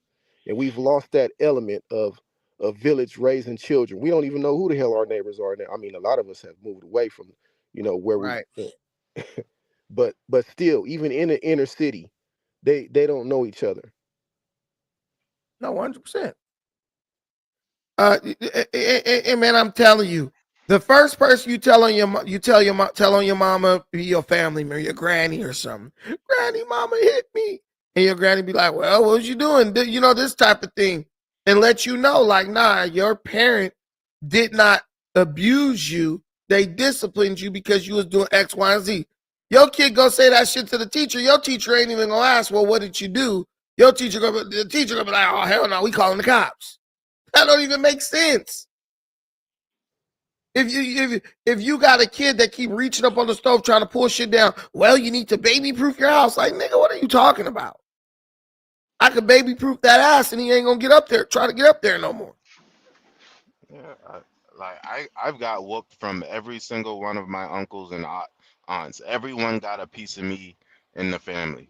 You know what I'm saying? But some of y'all who live in these inner cities, I know it's not that easy, but maybe y'all need to think about moving out and moving to like the South or something where you can whoop your kid in Walmart and everything be completely fine.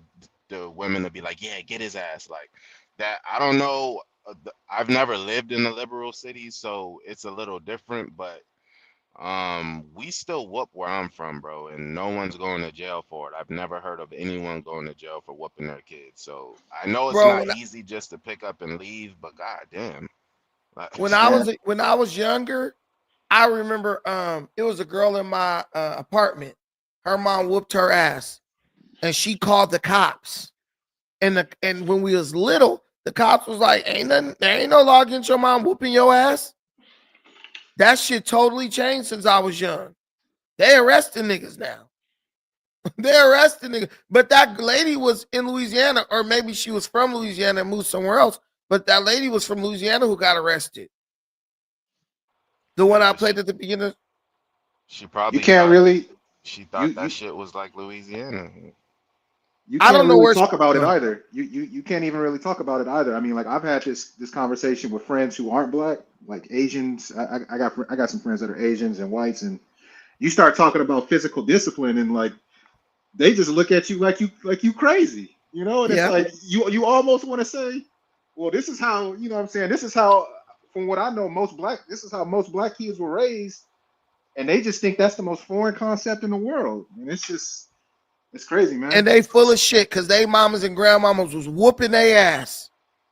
Yeah, out here we got Samoans. Samoans was getting ass beat.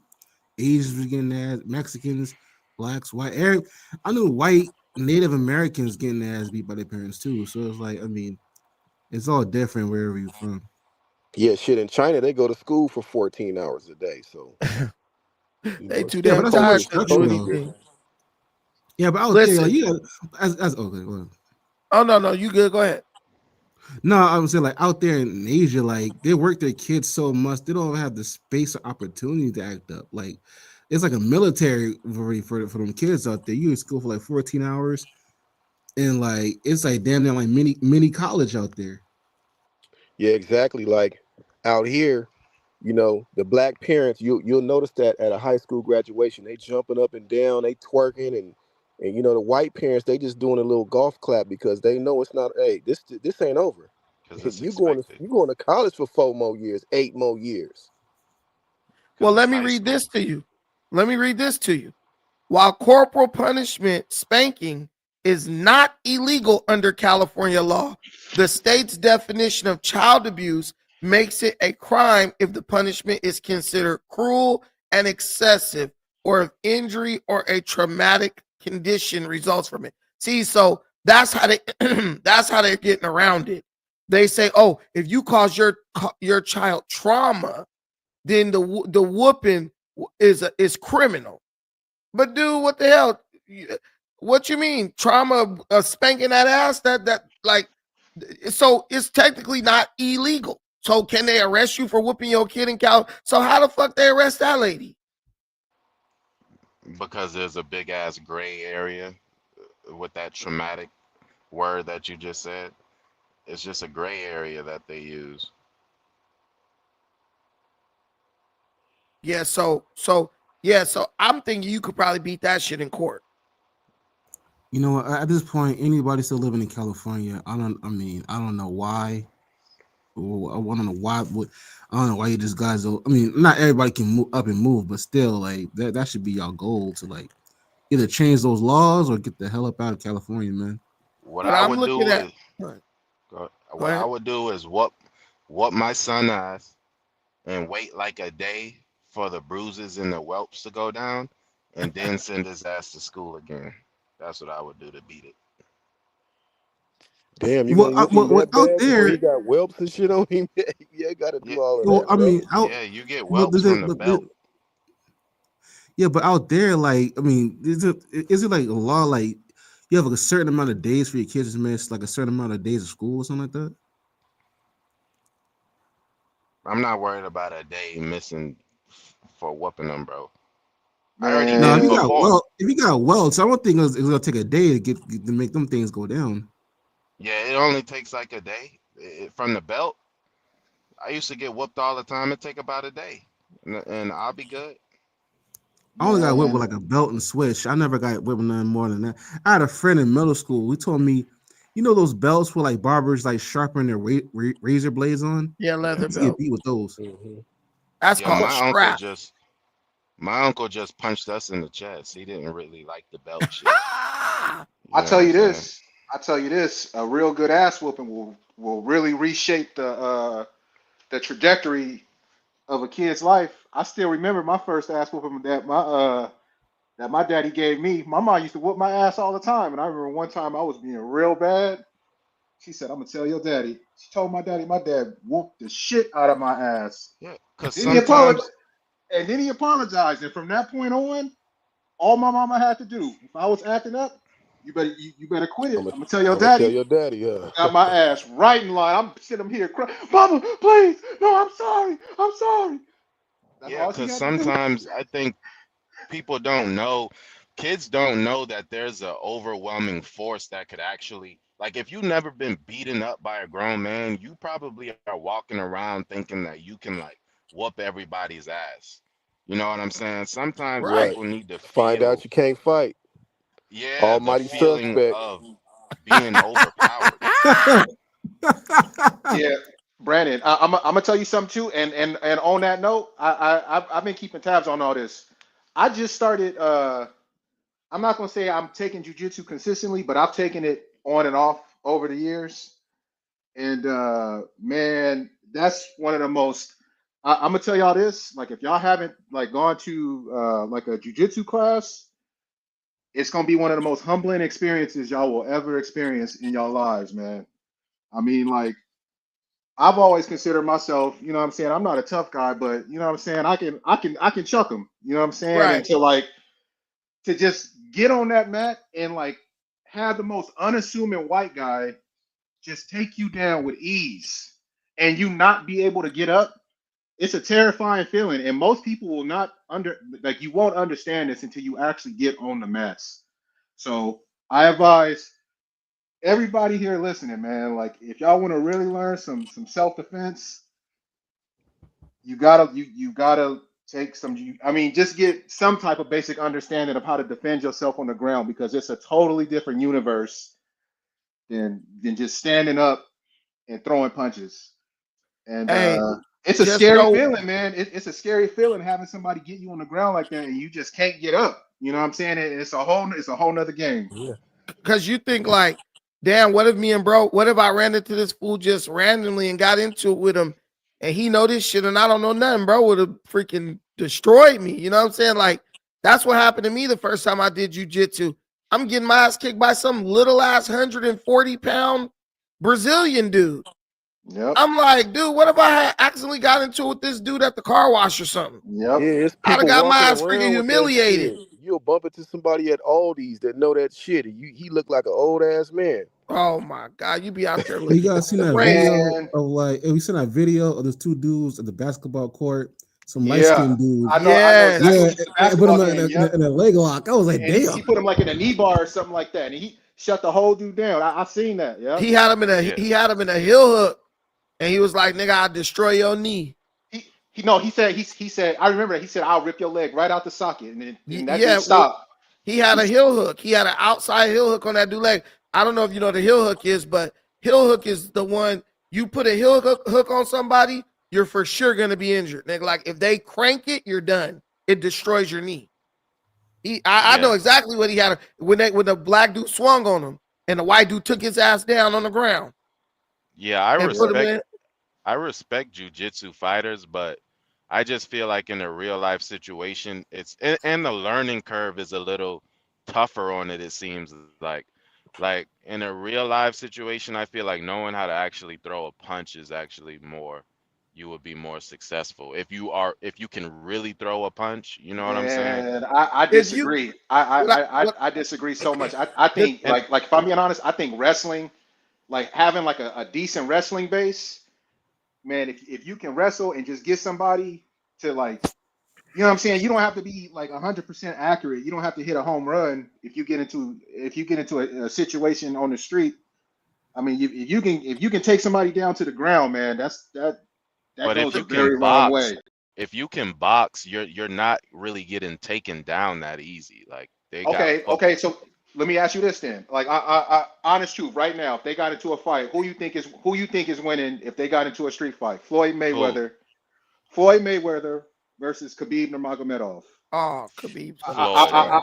I promise you, Khabib will kill that fool in 2 minutes. Yeah, No. Floyd gonna get I'm took not even down being funny. because Yeah, I'm not even he joking, don't dude. know how to grapple. He don't got no Khabib ground will Yeah. game. kill their him. Okay. approach Wait a to minute. Okay. fighting. Wait. Khabib will kill him in 2 minutes with his bare Okay. hands, man. No. Okay. No. Okay. Floyd, Yeah, I you get ever that seen Bro, part. Floyd dance But like, around the ring? You gotta catch him, Dude, no, and then no, no. all he can Khabib has to punch do is on his grab him. back foot. He can Listen, punch on Brandon, yeah. his tell Okay. him. back foot. Listen, no, Brandon, tell him. Robert. No. Like in boxing, you can't grab. In a street fight, you can grab. Like Bro, grabbing but you Floyd is not that hard. Dude, all Khabib You has think to you do can is grab grab him, Floyd? and this Nigga, fight you is can't. over. Yes, I can grab.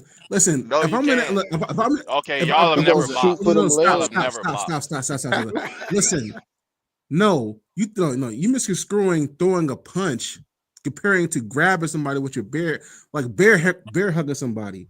Throwing a punch, he can slip a jab. He can't slip a tackle. Like that's crazy. Exactly. No. That's my point. It's a lot easier when you're trained. It's a lot easier to just get your hands around somebody. Dude, how many times have you seen in a fight when dudes just be punching and all of us? How many times in a professional boxing match do boxers clinch? Just think Bro, about Right. that. Think about this. How many times has Floyd gotten in a clinch to get himself out of a sticky situation? You can So get you in the telling me? clinch, but you still got gloves on, brother. We talking about Oh, a street Yeah, fight. Yeah, but You see, don't get picked that's a up and bad. dumped. Listen, if you would have said something like John Jones up against Alex Pereira, like okay, I know that John Jones would beat Alex Pereira, but in a street fight, if you got kicked at the back of your legs, because you got a vein in the back of your leg, if you was to like sever or like damage the back of your leg to the point where you can't stand, or even get an oblique kick to your shins, you ain't shooting for no single or double takedown like that with an bro, injured leg like that. Floyd is not throwing kicks though. y'all are just thinking But of I'm boxing not as using people Floyd throwing as an punches. example though. I'm just saying like Boxing if is you not just know throwing punches, bro. Like you ever seen Lomachenko like take angles and like really have footwork? Like niggas can dodge your tackle. Like and then if nah No, that's true. nah I You're mean absolutely right. No, Yeah, you can, no, but nah, that's but nah, Floyd because you doesn't gotta have think that background. You think Floyd is gonna know if somebody shoots a double leg on him? You think he's gonna know how to sprawl out properly and how to get back up? Like he's a not good gonna know that. example. this A is good what I'll say. example I'll is concede. a good example is what's that one boxer dude? He fought up against Randy Couture a James decade Tony. ago. James Tony. Yep. Now I was Yep. thinking of that. You see how that This went. argument, You see how that has went. been settled a long time ago. So You see that's exactly why how it's that no point went. in arguing it. If Floyd gets grabbed, he'll lose. But if he If cannot Floyd is grab dancing Floyd, It's over. around in a street fight, he's not even fighting. This I'll ain't put the it to you like boxing this. ring. Bro, bouncing around, nigga, just walk off. All right, nigga, you trying to bounce I'll around. put, I'll put it to you like this. If Khabib and Floyd Mayweather was fighting an empty football field, Floyd could probably run away or like dancing around shit. But if Floyd and Khabib was in the octagon or like a state regulated ring, that would be a different story because there's only so much space you can run around with. yeah, if you bring him to the octagon, Floyd gonna no, get the he's not gonna shit beat out beat. of him, and y'all know that. It's Dude, not even up for debate. All put boxers would get beat in the put your house on octagon. Khabib. Put your house on Khabib if some shit Listen, let like me that tell you ever happened. something. You know I'm gonna tell you what kills you know what you know what you know what I'm gonna tell you kills Robert's argument. If Floyd believed he had the power, the evasion skills to beat a wrestler, he would have already taken an MMA fight. If he thought, man, I could bounce around and move around and get away, he knows he can't do that because a dude coming straight at you, if you're actually trying to fight him, you're gonna just to throw a punch, you have to open yourself up for a takedown. That's why the Brandon, stance of the MMA fighter got to be totally different from a boxer. Well, let Brandon, me no, but let's ask be y'all real. this: Floyd Do ain't you Floyd ain't think doing an MMA match because they don't got the money to pay him. Like if they have the money to pay, I'm pretty sure he'll do it. no? They got the money to pay him, but do you think? No, they Y'all, don't. Do you No, think? y'all no, said they Yeah, they don't. got the I money Okay, to was no, pay him. no, no. Actually, as a I matter No, of was no, fact, they thinking maybe don't. You I can don't do y'all think one people better. would Hold pay on, to hold on, see hold John's on. been Floyd? dominating the I can do Emma. y'all one better. John Hold on. Jones been dominating UFC for decades, and like his highest pay rate was like 10 million. No, Compared Brandon, to hold on, Floyd, hold he's Yeah, on. getting but like they gonna Hold on, pay hold on, hold on, 100 hold on. million. Yo, You check don't this think out. people gonna see Floyd in the octagon? You don't think people Listen, would pay to see that? watch this. Everybody wants to Dude, see Floyd get I'm his nah, about to nah, ass end the whooped. Dana, argument. Hold no, on. Dana, I'm about no, to end the Dana argument will right like now. jip that nigga out his face. Yo, okay, hold on, Brandon. I'm gonna actually add on to what you just said. Floyd Mayweather fought Conor McGregor and got $100 million. Why didn't he fight him in MMA? Exactly. Because Conor like would have I was killed just him in about to ask MMA. that. Dana will not put that money up. Conor would have bro. You killed thought him if it Connor was would have MMA destroyed Floyd rules. in MMA. no, wait, first of all, wait, you thought Dana paid Floyd 100 million out of his own pocket? Nah, No, like no, that's bro, what I'm it was saying. it was pay-per-view, bro. If Floyd get in the octagon and they put that on pay-per-view, that's breaking a record. Dude, So he would get his money. as soon as Conor would have threw a couple of calf kicks at Floyd, It'd have been over. ain't never felt that it Bro, would have been over. that's a whole like different sport. Connor's leg would have Like, shattered, and he would have thrown one leg kick to it. Connor's leg is shitty. What are you talking about? I mean, You saw his leg got snap? jujitsu. It did, but I mean, like he got Name one jujitsu. fighter Conor McGregor He's good submitted. enough to beat. He's good enough to beat Floyd, who doesn't know anything about kicks or freaking wrestling. that's a whole different I tell you- sport, bro. The only reason I tell MMA you like fighters this. get in the ring You is guys because ever MMA seen involves Israel boxing. Adesanya? You guys ever seen Israel Adesanya fight Alex Pereira the first time round? He In the couldn't even kickboxing or like MMA? MMA. Like he tried to like submit. He tried to like put Alex to the ground, do that jiu-jitsu shit on him, but it didn't even work. And Alex is shitty on the Israel ground. like that. Adesanya doesn't even know jujitsu. His jujitsu ain't all But that he was good, getting his man. ass beat. He was getting his ass beat by Alex in the first fight to the point where he's like, "Nigga, I need to bring Alex Pereira down because I can't go head up with him." in But the do you first know fight. Alex Pereira has one of the strongest takedown defenses in MMA? He's training right, with too. people to not get taken down. That's right. So if you're training it, then yeah, we understand you shouldn't get taken down. But he didn't have that level of defense during that first Israel fight in the MMA though. Man, listen, I'm telling you, if you all you got to do, man, is just type in whatever fighting style versus this other fighting style, and it's going to let you know relatively quickly what's going to happen. Yeah, I mean, they have people, they didn't fought these fights already, and jiu-jitsu was beating people, and jiu-jitsu wasn't even that advanced when they only was doing 2 or 3 things, because it's the concept, it's the principles that you're applying to win. See, like jiu-jitsu, they're going to close the distance, and once you get past beyond arm's reach, bro, it doesn't matter how big or strong you are, how fast you're punching, your ass is getting lit up. You're going to be stuck, and they're going to take your back, and they're going to submit you. I mean, in my experience. Okay, In Brandon, a bar fight, in close quarters, would you rather know jujitsu or boxing? Well, it's a bar fight. That would be boxing. That's what I was thinking of when I was saying fight, which one I would rather do with Floyd and the other dude. I would rather be a boxer, bro, because I feel like even MMA fighters punch first. Like if they're fighting a street Some fight, do. like Not all, but some. it's kind of instinctual. Okay, I'll tell you what, Brandon. Let me ask you this. Let's say he was fighting, right? And like you try to do that jiu-jitsu shit. I mean, let's say I had like high level of Muay Thai kickboxing.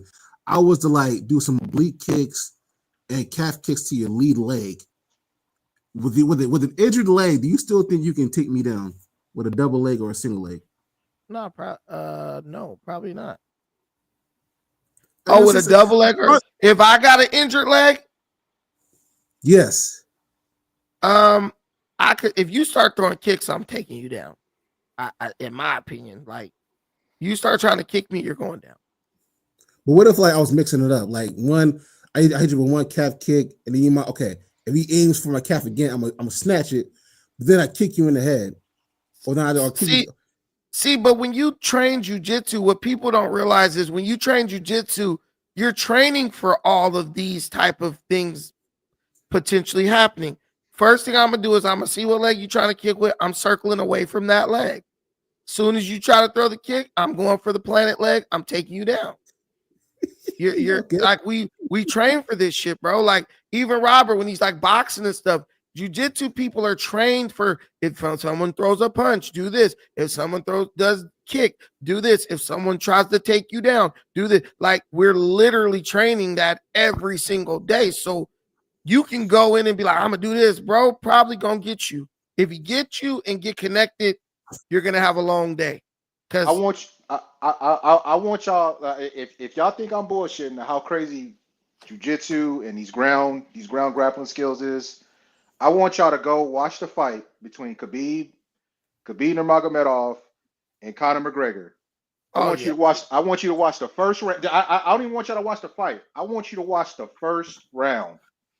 And I think it's about 30 to 40 seconds in when Khabib gets the first takedown.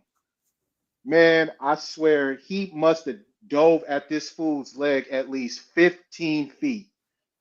I mean, it was damn near from like half across the cage. All he had to do was grab his leg. He dove, got his leg, and that dude didn't get up for the rest. What happened to this dude's mic, bro? Mike, you messing up. Oh yeah, sorry, yeah. All he had to do was get his leg, and he had to throw it around, getting grounded and pounded on. Bro, did you connect your thing to? Did you connect your thing to your headphones? Yeah. I told you don't do that. It messed up as soon as you did that. Are you crying? This shit sound crazy.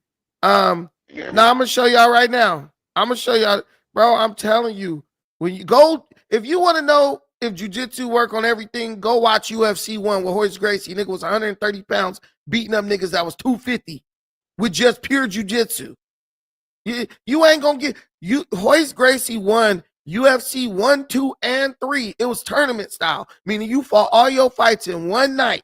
Bro was going through dudes who was 250 and bro was 130. This man was 130 going through fools who were huge. Ex-boxers, karate legends. This dude's going up against a karate black belt. This is like one of the hypotheticals, like what Rob is talking about. This dude came in, he knows karate, he got his shorts, he's Bruce Lee. He got no shirt on, he's all slippery, all that jiu-jitsu shit ain't gonna work against me. You know, this dude's on his almighty suspect tip, that shit ain't gonna work against me. And look how skinny Royce Gracie is versus this buff-ass dude. Bro had like 20 or 30 pounds on Royce. This gung fu expert, wearing yellow trunks, has 15 years of training and claimed to be. And it's so methodical, his brother can explain exactly what he's going to do before he even does it. This gung fu expert, wearing yellow trunks, has 15 years of training and claimed to be undefeated. At 180 pounds, he had a 15-pound advantage over my brother Royce. The gung fu men will rely on strikes in order to avoid going to the ground.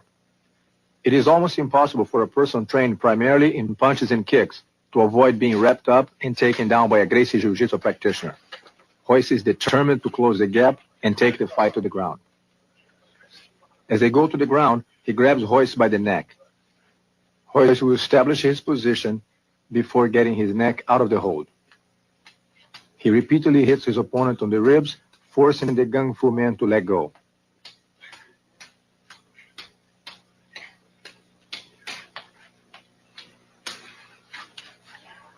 He maintains his top position.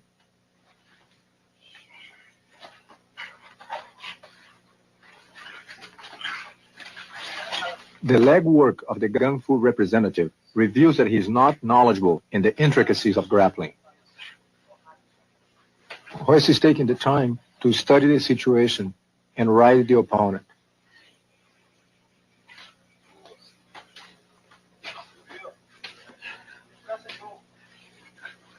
At this point, Royce could easily apply a chokehold and finish the fight, but he elected not to.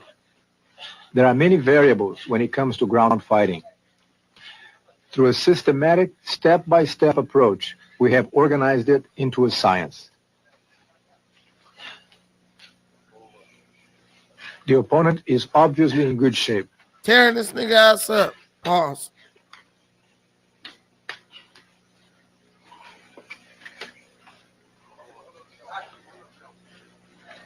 When Royce applies this choke with the legs around the neck of the gung fu expert, he has absolute control. Instead of finishing the fight, he applies enough pressure to prevent his opponent from getting away. This dude got mixed. Is that a triangle? Yeah. But he used it He to can sweep. take He his- didn't even finish. He could have finished this dude with the rear naked choke like 2 minutes ago. It's time and chooses where to hit.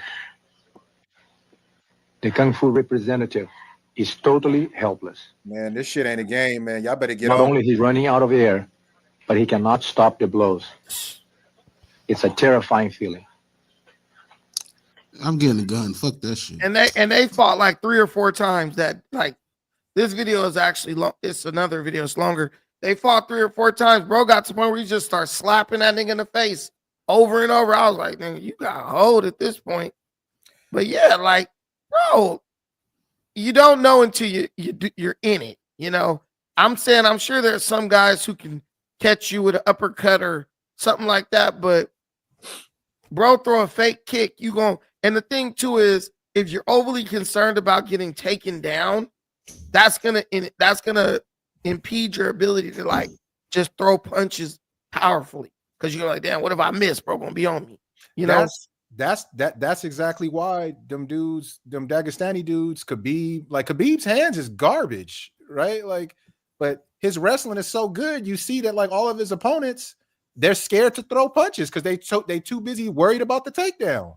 Yeah, I Bro. don't think anyone thinks a boxer is gonna win in an MMA fight. But like in that fight you showed just now, the fight would have stopped like at a bar whenever the Gracie dude had him. He was in a headlock, like punching his ribs, and then it would have just stopped.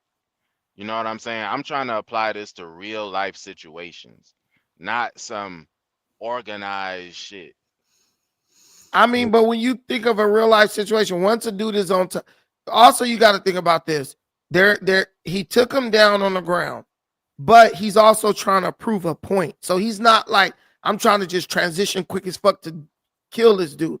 I'm trying to show people the superiority of my style, right? That's where you're gonna try to rub it in, because bro could have finished that dude a long time ago, but he was like, nah, I'm just gonna toy with him. I mean, either way, bro was on the bottom, grabbing the dude by the head and couldn't do shit. Yeah, I know. So Yeah. No, I want to show you this. This is the best one. This is the best one. Wait, let's see it. Y'all remember this one? I never seen that one. You never saw this nigga. This nigga fought like a 14-year-old kid, a grown ass man. I'm not a fucking bitch like you. First shot, dude. Damn, got his back already. It's over. 2 seconds. It's over. You got beat up by a high school kid. I'm not a fucking bitch like you. Brandon, show the basketball video. You fucked up now. That's shit. Got his ass. You fucked up now. Nah, he getting punched though. Hold on. No, he's not. See, I would have got up. Oh shit. Damn, that's on concrete. He better watch out though. That was a nice flip. He's gonna get his head cracked open on that concrete doing that shit. This nigga done. That's what he tried to do. Look, Hey, listen. Out. He's out, nigga. He passed out. Damn. Bitch. Nobody gonna stop him? Hell nah. That nigga, look at that. Brandon. That little nigga whoop deep. Hey, Brandon, show the basketball video. Can I tell you something right now? The dude that got the heel hook. I will. This little kid could have killed that nigga if he wanted to. All he had to do is keep holding on to that choke. Bro would have died out there. That's what I'm telling you. Bro, beat for me. The white kid's gonna be. Bro had the white kid's gonna be marching. Listen, man. That dude got to live the rest of his life knowing, damn, a 14-year-old kid could have killed me. Bro showed bro mercy. Right there, the first one. Even after bro tried to slam him backwards. Imagine doing some straight up brutal shit to somebody, and then after you do it, they got your neck choking you. Bro, that white guy was terrified. That's why he started trying to tap out. You don't want to be that guy.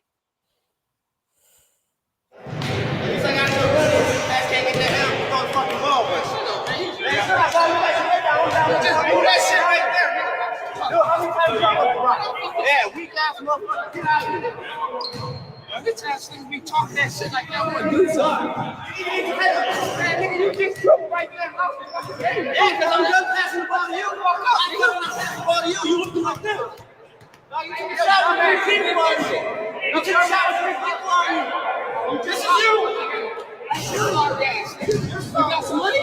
You got some money? You got some money? You got some money. Well, shut the fuck up, nigga. You got some money. You don't play with. All right. got some money. I ain't playing no money. So shut the fuck up. You ain't money. Dumb man. You can't take the L out here for shit. You got some. I just tried it. I got you on tape doing like this. You got some money. You got you on tape. We talking about money. Do you got some money? You don't want to play for no money. So weak ass. Come play me. But you got some money. Play for some money. Play for some money. I'm really smarter than that. You ain't got shit. Boy, shut up. You smart, boy. That's right. You smart. Like I said, you won't play me though. You won't play me though. You don't have any money. You just do that shit. I whoop your ass. That's what you have. What you say? What you talking about? What you talking about? What you talking about? What you talking about? All bad. Got his ass. The white guy had the choke too, like, but these niggas, come on with that bullshit. Yeah, niggas don't like grabbing. And then he got the triangle. Man, this white guy could have beat this guy 20 different ways. Grab him, cuz he's gonna take the shit right after. Got the arm bar. Got the legs.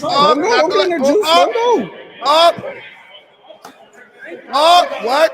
Heel hook. He killed that dude. Look, you heard him. He said, "I'll tear your knee if you don't stop." He got him. He got him in that inside heel hook. And want me to tell you, he felt it too. That's why he stopped. He felt it. Because when you put that hook in, you feel it. And if bro just I would have said fuck it. You would have I would have said fucking it. You would have got your foot ripped off, bro. Nigga, you'd have got your whole knee ripped out. You'd have been sitting up, it. bro. You would have been on that surgeon table. God damn, I should have just. Nigga, a year and a half of rehab just to feel like your knee is attached to your body. Woo, you would have wished you would have stopped. He killed that dude four times. You said what? I said he equivalent. That was the equivalent. He killed that dude 4 times. He had like 3 different chokes in the span of 15 seconds. He had the back and the rear naked. Bro then transitioned to the triangle choke. Then bro transitioned to an arm bar. Then single leg X guard, 2 inside heel hook, bro. That nigga hit bro with 4 techniques and within 2 minutes. It was 40 seconds. Bro got hit with 4 techniques in like 40 seconds. And bro looked like he was in a blender too.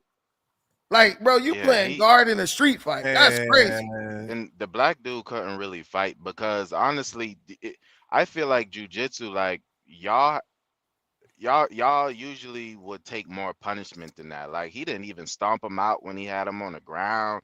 Like there was opportunities for him to get some licks in, and he didn't even like. But when? Bro, listen. One thing about fighting, the arm bar.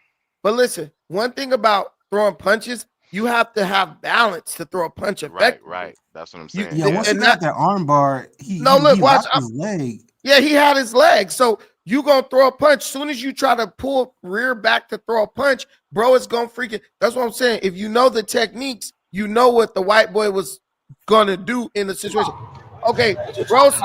Look, first thing here, bro swings and misses. White boy immediately jiu-jitsu. He has to close this distance. You're gonna go body. You're gonna go. We can't see. Oh, sorry. My bad, guys. You're immediately gonna close this distance. You're gonna go body to body right here, and he's gonna go body lock, right? Like if I fought Almighty Suspect, I would have went body lock. He's smaller than me. He's skinny. I get the body lock. He's going down because his first instinct is going to be to try to pry my arms open. And as he's trying to pry, he's going to go up on his tippy toes to get leverage to push down and pry open. And that's when I'm going to dump him to the side. This is what this white dude did right here.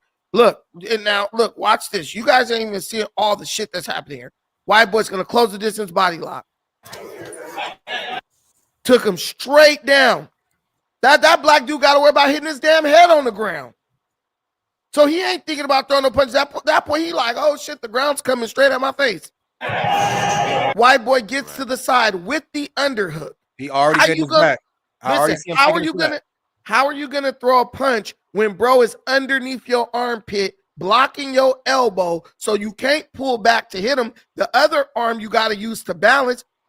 At what point right here was you gonna throw a punch, Rob? No, not right here. Okay, let's keep going.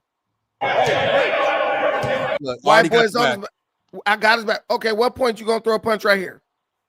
Where's his right arm? Is it free? It's his right arm, his right elbow is blocked by the white boy's head and shoulders. It's basically like your chest is a wall behind bro elbow, so he can't pull back and hit you. Not right here. Not right here. Okay.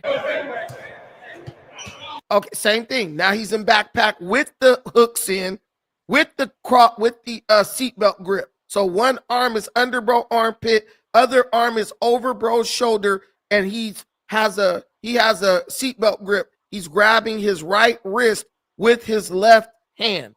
Okay. And Brandon, hold on, pause it really quick, Robert. So when he says he has those hooks in, you see how his legs is kind of like over the black dude's legs. Yeah, I see. Yeah, you can't like you can't really. It's really like when somebody has your back like that and they got them hooks in, meaning like they got their legs kind of like into yours. You can't just get up. I don't know how to explain it. You kind of have to feel it. He's stretching you out. It's like the trap. You have to be able to pull your knees to your chest to start to get up. Because to get up, you have to go to your knees, then go to your feet. If he has his hooks in, when you try to pull your knees up to your chest to start to turn over, he then is cranking your neck back and pushing down with the heels of his feet to stretch your body out. You're going to see him do it right now.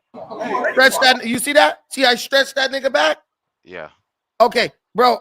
I'm a black belt. I know this tech. I will freaking destroy this white dude. He doesn't know shit really, but he know this guy's probably like a blue belt in jiu-jitsu. Why you hating? No, he's a blue belt. I could tell he's a blue belt by how he's fighting. I could tell he's a blue belt because if he was a black belt, this nigga would have got slammed on his fucking head and probably would have been paralyzed.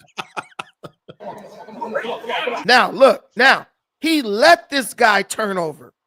He knew if I loosen my grip, bro gonna immediately turn over, and when he turn over, I'ma slap on a triangle. Look, watch. But he's not triangle is on. Bro, this is literally a blue belt jiu-jitsu setup. I teach this to my white belts. Let them loose. When they turn over, slap on a triangle, and when they try to defend the triangle, transition to armbar. This man did a perfect triangle to armbar transition. Because he's gonna take it. Look, see his arm? See his arm? See, there's probably a low chance of him getting that triangle with his tennis shoes on because his tennis shoes are big, but he just went through the motion of the triangle because as the black dude thinks, oh, I can come up, he's leaving his arm behind. The black dude didn't even think about, oh shit, bro gonna triangle me because he don't train. Now, if he was a trained jiu-jitsu fighter, he'd have been like, nah, bro gonna try to armbar me when I try to stand up. Look at the white boy. The white boy let bro slip out. Arm, bam, got him. And he said, I'll break this shit. But when the black dude stood up, and that's also how you know he's not a black belt. Right here. There's no way. How vulnerable his head is right now? No, it's not, because look, he has one of your arms, right? His whole body weight is pulling your arm down. Okay. All right, listen. So now, I'm pretty sure the dude in the red and black, his right hand is his dominant hand, and it's far away from his head, while his left hand is being strangled. So I don't think he can reach it. No. If you're bent over like this, there's no way you could generate enough power to punch somebody effectively. Unless you kick. No, he can't, because look, he's carrying this white guy's entire weight. If he tries to lift one leg, he's gonna fall over. He got no balance. How is his back is gonna be fucked up the next day? Listen, elephant in the room. Why are we not even mentioning the fact that this black dude has help? He got his boys pulling on the white boy. They're not trying to jump in. They're not trying to jump in. I think they all know each other. They definitely Look, it's a dude on the side of him right now that got the white boy's arm. That's pulling him off. Yeah, and I think that's why the white boy really didn't get him. Stopping the process. I ain't gonna lie. This is stopping the process. They're stopping the process. So he's handicapped. Yeah. They are trying to stop the white boy, but look at this. But the jiu-jitsu is so smooth. They don't even know where to reach to stop, bro. You know what I'm saying? They like, oh, stop. But look, I'm telling you right here. Look, he tried to throw that punch. If you look, he tried to throw the right. Look very carefully. He tried to throw a punch, but the minute he tried to throw that punch, bro almost fell over. Watch his right arm and his right foot. Watch this. Oh, see, he almost fell. But look, what's happening right here? He's about to fall over forward. He lost his balance because he tried to do what you said he should have did. He tried to throw that punch. He got taken off balance and he almost fell forward. So now his hips are dropped because he's just trying to stay upright. He doesn't want to go back on the ground because he's scared to go on the ground now. Look, he almost got dumped over. Now the white boy is like, oh, now your whole body is over me. Now the white boy is going to underhook that back right leg and transition to single leg X guard. Once you get there, your ass is done. Let him go. Let him go. Let him go. Let him Right go. Don't get here. in Like, damn. Oh, okay, But he look had his what- leg. Yeah, look what happened. When he tried to throw a punch, he fell totally on the ground. Let him go. Don't get in there, Damn. Juice. Let him go. He was trying to fight, but he doesn't understand the leverage. He doesn't understand the techniques that are being applied to him. So he is literally getting thrown off balance as he's taking himself off balance as he's trying to throw punches. No, let him go. Let him go. Don't get in there, Juice. Let him go. He don't got enough shimmy for me, bro. I would have. Now, do you see the way the white boy's right leg is crossed over the top of the black guy's thigh? That's he's securing his hip. So the black dude really can't just sit up to try to punch him. If you look when they first hit the ground and he rolled, the black dude tried to stand up, but that's something called a 50-50 position. And the black guy doesn't know that position.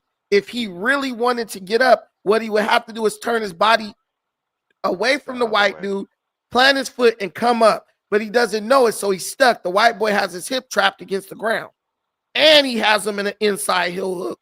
And that's not a good feeling because you can feel your knee about to tear. It feels like it's like tearing a piece of paper. Look. Got him. He got him. He said, I ripped any out the fucking socket. He said you'll never play basketball again. No, he won't. That nigga will be in a wheelchair. He won't. Hey, he'll be playing in the league. disabled Olympics. Bro, bro would have been in a wheelchair league, bro. Fucking around. He'd have been regretting every moment of that decision. You know what? I think you sold me. I'm a fuck Muay Thai. I'm gonna go to Brazilian Jiu-Jitsu. Man, well, look how much training that shit look like it take, bro. Like, God, don't take damn. that much training. I mean, in boxing, you had to do a shit ton of training to get to but the a learning decent. curve ain't that long, bro. Yeah, but the thing is, I'm telling you, man, a blue belt in jiu-jitsu could beat up most people, bro. And that'd take a year. Brendan, is it true that? Sorry, is it true that Horace Gracie, like compared to his whole family, he was the weakest, but still steamrolled the whole UFC? He was the smallest. He was the Oh, smallest. he was small. Okay. And he never Right, he couldn't beat none of his brothers at jiu-jitsu. None of them. But he could beat all them niggas in UFC though. That's crazy. Because once you learn a little bit of technique and you big, it's hard for people to stop you. Like, that's why in jiu-jitsu, one of the things people try to do, they'll purposely try to hold back a big dude because they know once he learns a little bit, it's going to be damn near impossible to stop him. Brandon, what's better? Just because of physics. Brendan, what's better, Sambo or Brazilian Jiu-Jitsu? Man, I think jiu-jitsu, but a lot of people like Sambo. Brandon, I got a question for you. I'm guessing you a pretty big dude. I'm sorry. You said what? I said you look like a pretty big dude. So like I'm assuming like before you got into Brazilian Jiu-Jitsu, whenever you got into a squabble, I mean, like most of the time you probably. And I was knocking these niggas out straight up. Okay, so the question I have is how long did it take for you when you got into Brazilian Jiu-Jitsu to not try to just get over with your size, right? And to actually start like applying the actual techniques as opposed to just winning because like you like you're so much bigger than your opponent. No, when I first if that was a thing, when I first got into jiu-jitsu, shit, all my opponents were big. The people I trained with were big like me. And there was a few small people, but I had some big dudes I was training with. Like when I was at ALJ, My partners every day, I had all Hawaiians. Moku, he was like 6'2", 320 pounds. I had a bunch of dudes that was like, they were either like big and tall or big or tall and skinny, you know?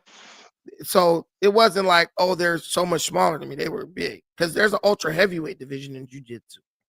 Yeah. Like, there's this big ass dude named Otavio Nalati. That motherfucker's big. That nigga's big. You want, like, you think I'm big? He's way bigger. There's a dude named Serganal Boparev. That nigga's big. Y'all got to understand the division I was fighting in was the big nigga division. So it wasn't like, oh, Brandon is, beating up on. I'm gonna see if I can pull Serganal. Let me see if I can pull this dude up.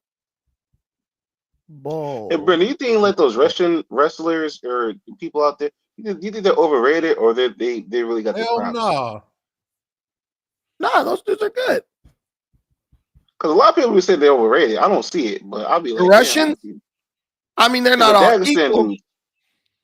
I mean, all the Russians are not equal, but there's some tough ones. I fought a bunch of Russians when I went to Dubai. Because this is the thing. If you're a black, if you're a black belt in judo, you are a purple belt in jiu-jitsu. So they had a tournament in Dubai for $40,000. And so I went to fight in that tournament, and so I ended up fighting a bunch of black Russian judo black belts, but they were blue belts in jiu-jitsu. So judo is when you throw them around and shit, right? Well, jiu-jitsu comes from judo. So in judo, there's a lot of submissions like in jiu-jitsu. You could pull guard in judo too. But like it was crazy, man. They had niggas from Africa, Mongolia, also. But what I want to show you guys with this video is this is me doing the same exact technique that white guy did. If you see this right here, I'm gonna kill the sound. If you see this, okay, so I was in the look. I went under. Boom. That's the same technique he did. Shit, that's the same exact move. It's called single leg X guard. He's smiling. He's smiling. Yeah. Listen. Jiu-jitsu is systematic. It's like that's why I could tell you everything that white boy was trying to do, and I know his belt level based on what he did.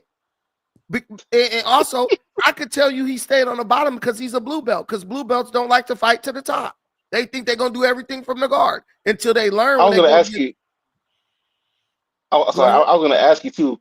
What's your thoughts on people? Because I've seen this before. What's your thoughts on people like scooting their ass on the ground towards you?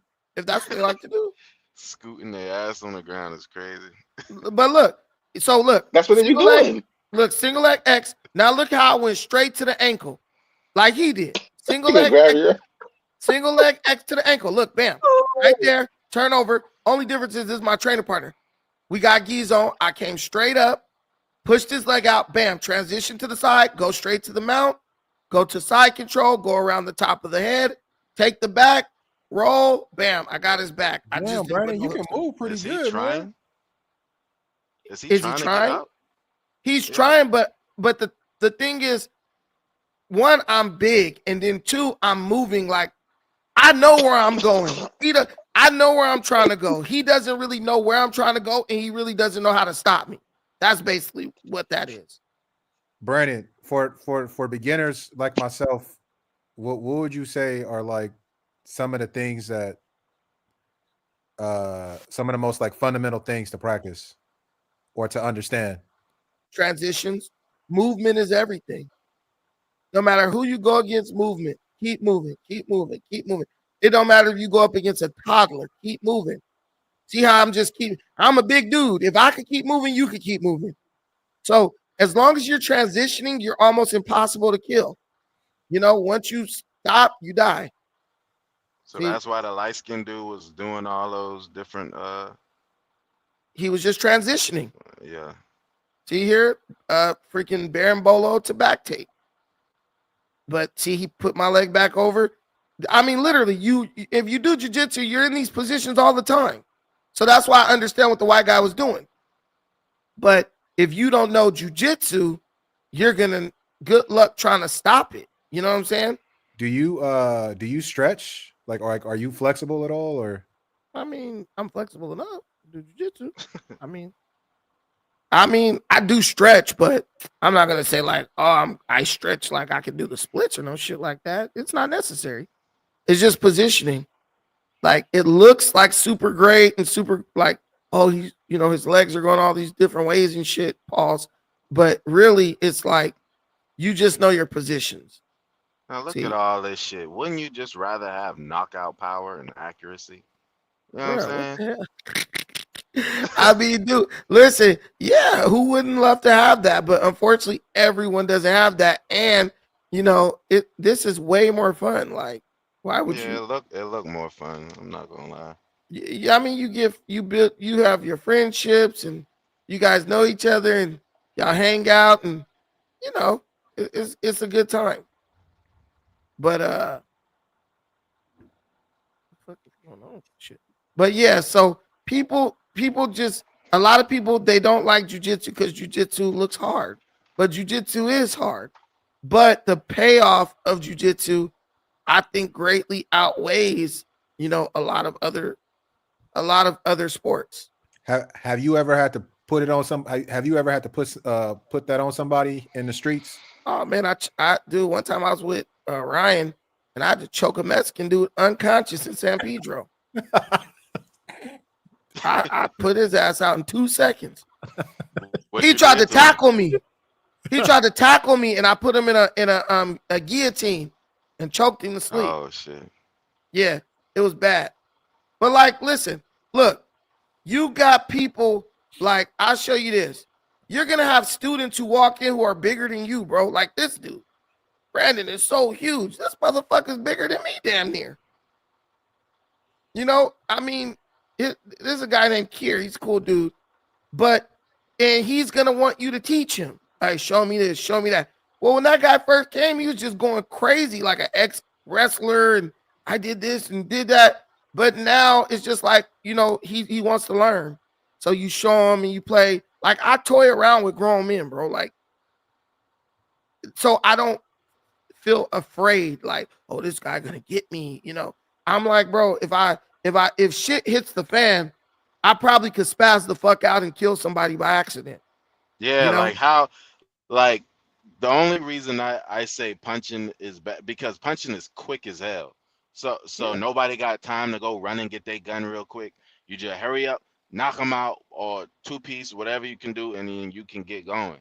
But with this, like, what's the quickest move that you can do to like hurry up, boom, then get up out of there? Like it just seems so long. I mean, shit, you could just like take somebody down. Yeah, it's process, right? You got to do the process. But ultimately, listen, everybody has the option to throw a punch, right? So I could just throw a punch too. Only difference when you throw a punch back, I could take your ass on the ground. I feel like when Suspect was doing all that wolfing, you was like in the prime position to just double leg that, like just I know, and double leg the fuck out of that fool, dude. That's because you do. Listen, that's because you do jujitsu. Like you got to understand and that's what I told Adam. I said our approach to fighting is totally different. Just when bro stood up and had his arms up doing the chicken wing, Dude, bro, they was like in the perfect position to do that shit, man. Bro, I could have speared the nigga straight to the ground and it would have been over before it started. He wasn't even thinking like that.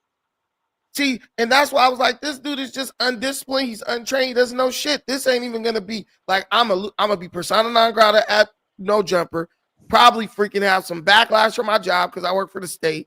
Like I can't be dealing with that shit like that. Like Yeah, not that's working. why I'm glad you spared him because it just didn't seem worth it. Like, and then I didn't know if y'all was trolling or not. Like, Nah, I wasn't trolling with that nigga. But look, if you look at this position, I'm gonna put this guy in that same position that white boy put that black dude in on that basketball court. When the black dude first punched and he missed, and the white boy like went body to body and dropped to the ground. This is exactly what he did.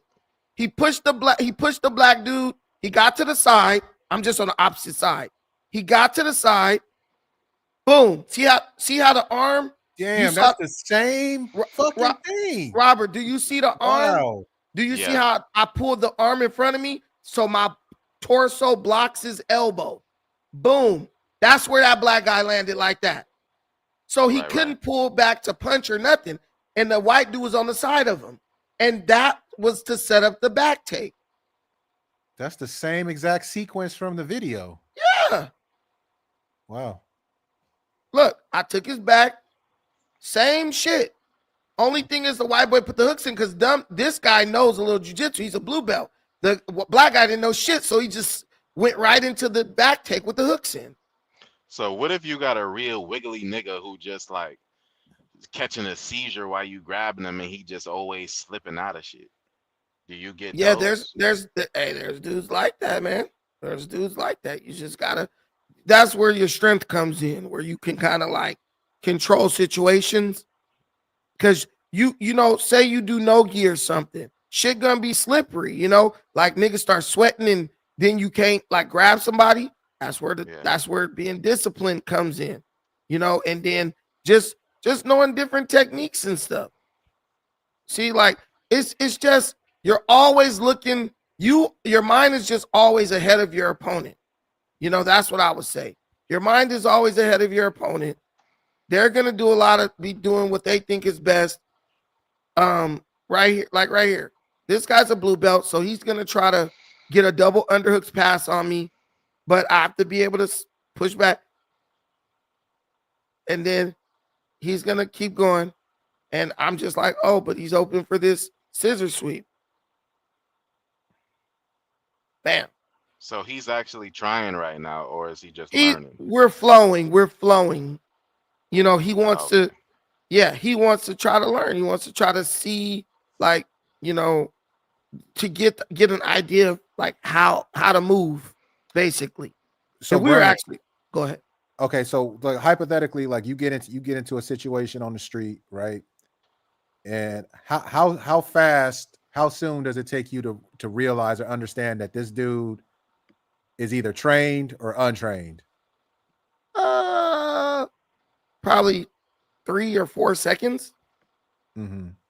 So like, what would he do to like if you didn't know that your opponent knew jiu-jitsu as well, like what would happen for you to go, okay, now I really need to like put my game face on because this guy actually knows what I know?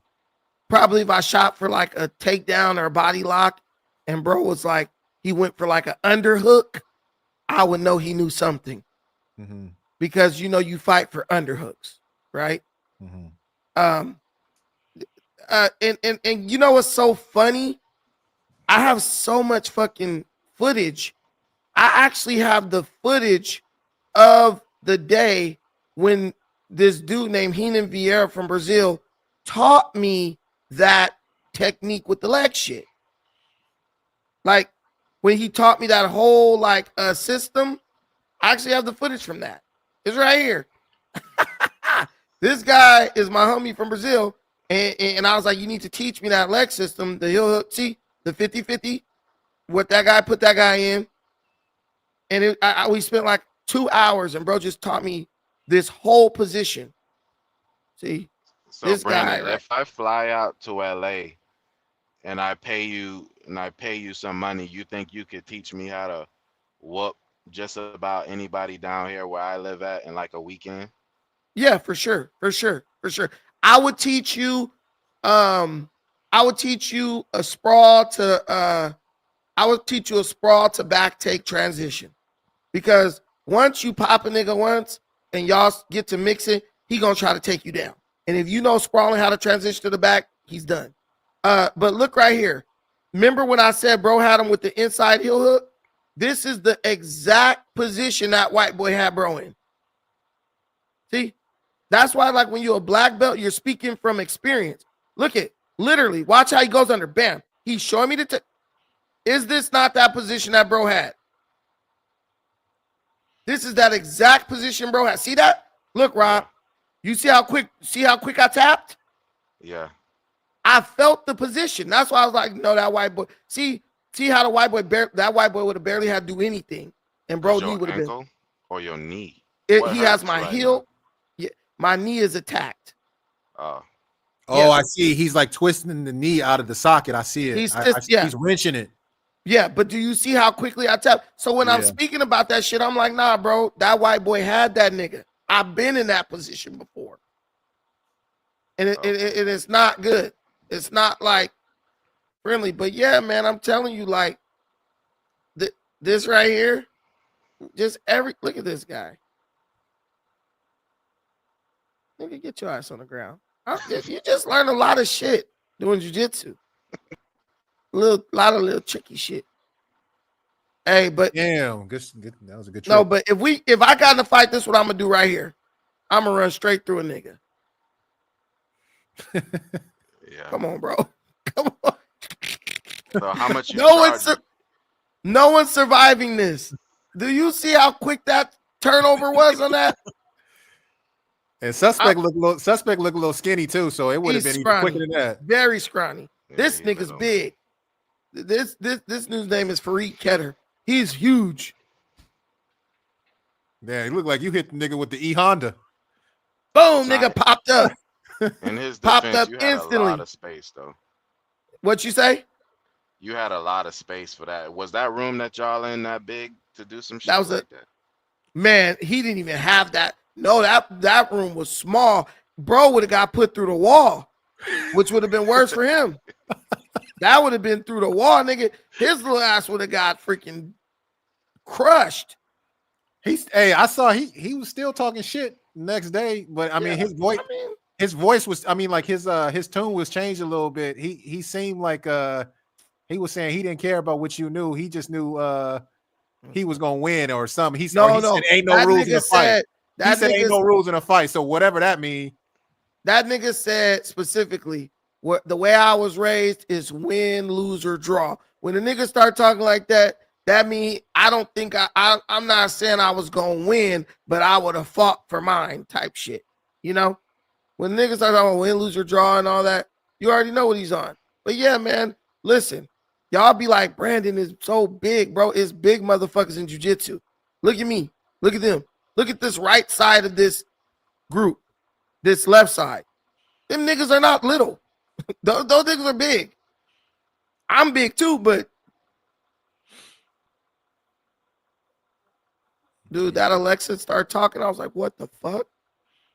But you see what I'm saying? So you're not going against like little tiny pipsqueaks. You're going against niggas that and jiu-jitsu is like the #1 sport for like steroid use too. It's a gang of Brazilians that's juiced the fuck up. And look at this dude. Well, they used to not test, but they do now. This is actually me, but somebody made a stupid meme of me. But you see this guy right here, Alfonso Washington, bro, bigger than me. And so when people are like, you fighting little, I'm like, no, nigga. Hey, these niggas. You know what we got to do, right? What they said Adam trying to put together a little fight card. We got to get you on the fight card against Suspect. They put some money on it. Nah, he not gonna fight Suspect. Man. Yeah, he not gonna fight like that. I mean, that dude is so little, bro. Adam was like, bro has no chance to beat you. I'm like, I know that.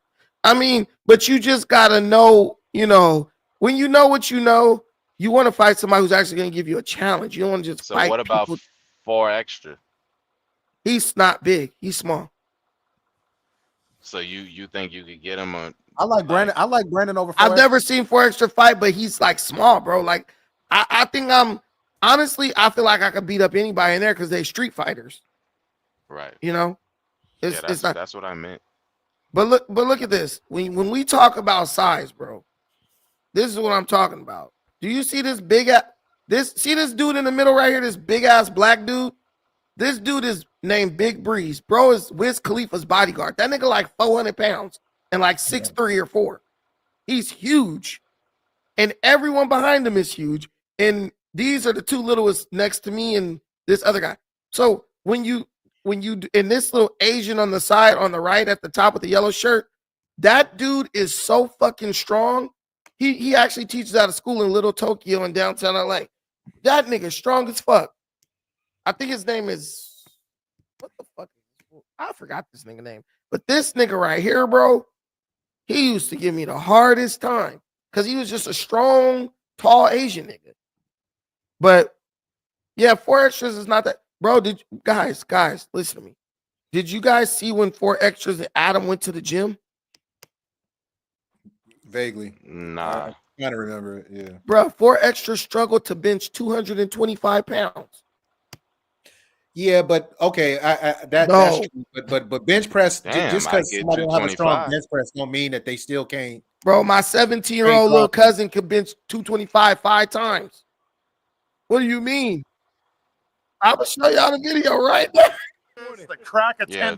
10:30. Give me out I will early. show y'all right He now. called me 6 o'clock this morning talking about what's going on. Is he going to the gym? I called him 9 o'clock. You gonna see how strong my boy is. Listen to this. Nigga, you gonna work on This right here. Yeah.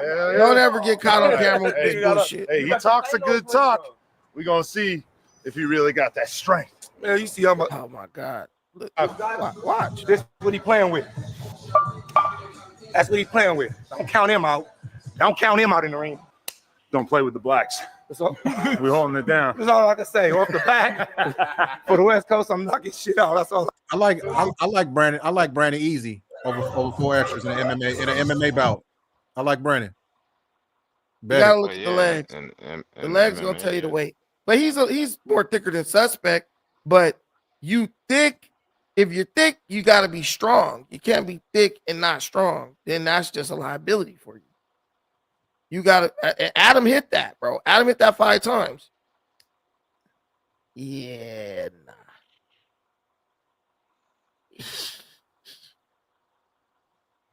Ooh, bro, got it.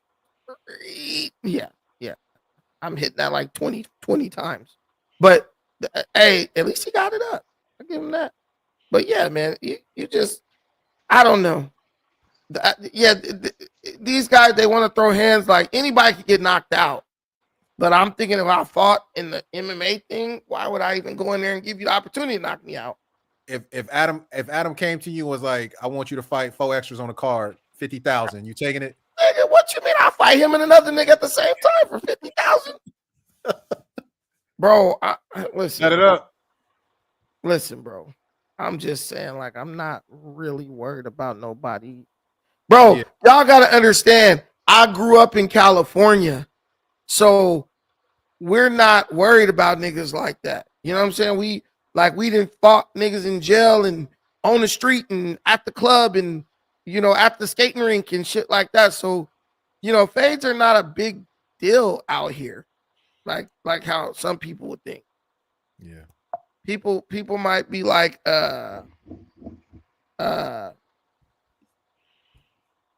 people might think like, oh, they, you know, they're getting into it, but it's very minor. Like that shit with Almighty Suspect, shit like that happens all the time because he's a little nigga. Little niggas talk a lot because they ain't really got a whole lot else. So it's just like, whatever, dude. Okay, Yeah, that's why I respect Cali. Y'all fade a lot. I respect it. Shit, we sit down here like, man, you get in a fight, bro. Somebody probably about to die. Like, shit is lame now. Yeah, shit's watered down everywhere. But like, it's now because dudes got too much pride. You know what I'm saying? Yeah. But let me see. I mean, if you guys look, I train boxing, all that. Like the hand shit is not no big deal. And when I swing, the shit thuds. No, Brandon, don't give him too much. I'm giving him everything.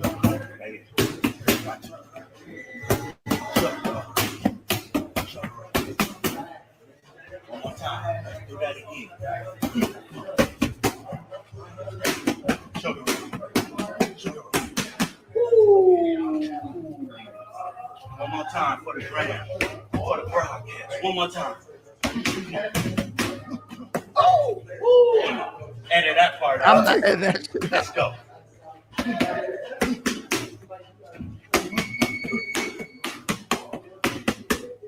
Double up. Double up. 1, 2, 1. Man, I was getting tired as hell. Yeah, that boxing shit is. Yeah, I was done. This is the end of my workout. Because you know, with boxing, once you start getting tired and these dudes are throwing these like combinations at you, you start like, dang, I'm trying to focus on that shit, but I'm tired. Mm-hmm. My whole back was sweating, but it's good. It's a good workout though. But the thing is with boxing, you as long as you know how to like throw a punch, you know how to move, change levels, you know what I'm saying, block. See, the biggest thing with this dude that he taught me was like, nigga, use your big ass shoulders to protect your chin. It's like once you start using your shoulders to protect your chin, ain't nobody gonna be able to fuck with you because your shoulders are so humongous. So when people be like, yeah, let's go from the shoulders and let's fight, it's like, okay, dude, but do you know how to defend against punches? That's the biggest issue with punching. You seem like you seem like real. You seem like the type of dude that will be real hard to knock out just because you just seem like so stocky. My hands are heavy, bro. When I swing, there's studs. Boom, boom, boom, boom. But I have quick hands too. The wider your neck is, the harder it is to knock you out.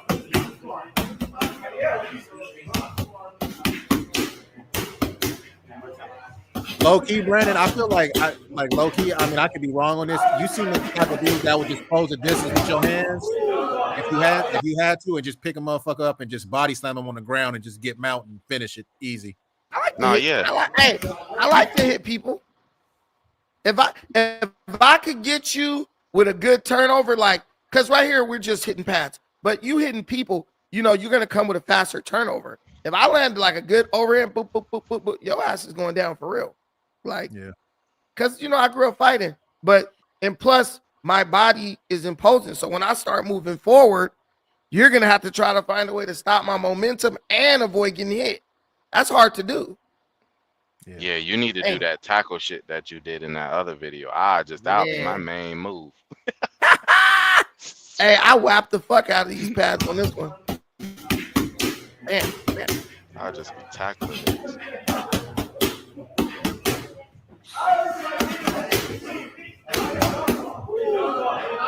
It's like when you watch George Foreman box. Bro ain't moving a lot. Bro just know how to move his head a little bit to the left, a little bit to the right, just to get an angle to knock your ass out. I mean, that's you big. So when you big, you got to understand that you're not going to be moving like a lightweight. And a lot of big niggas don't understand that. They trying to bounce around with a nigga. Nah, bro. Keep your chin tucked. Keep your fucking shoulders up.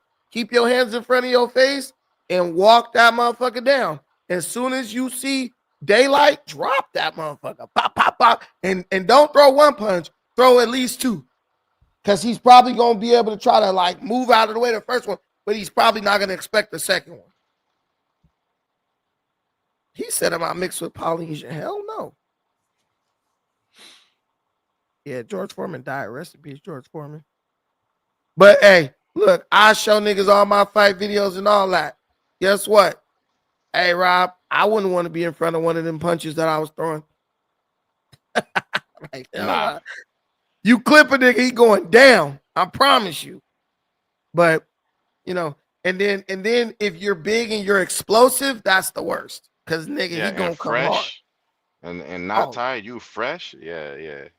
Yeah, it's like you get through a guard. Like it don't even you can have you go. It don't even matter. Especially if you like me and you know how to use your hand to pull a nigga guard down, bam, and light his ass up. I be watching that Mayweather too. If you watch that Canelo Alvarez versus Mayweather fight, that fight taught you everything about how to. You need to know, yeah. Man, bro, like even the shit Canelo was doing, though. Even some of the tricks Canelo was trying. That's why they said it was a masterclass from Floyd, because Floyd beat all of Canelo's tricks that other people couldn't beat. Like Canelo was trying to pull down Floyd's right hand so he could come across Floyd's face with his own right and knock him out. This nigga Canelo pulled his hand down. He would throw the right. Floyd would turn his shoulder to block his chin, and then come back with the right to the body and bam and not and hit. Bruh, I broke down that whole fight. Bro would literally see Canelo wasn't used to nobody using that Philly shell to block the chin. Yeah, that killed Canelo was used to he pull a nigga arm down and then he throw this punch and the dude feel like his arms is crossed, so he just take the punch. Floyd was like, boop, blocked it, and then and then as Canelo pulled that punch back, Floyd just came with a bam straight to the face. I was like, bro, this nigga Floyd is the greatest, bro. I ain't never seen nobody fight like that. I don't care who you look at.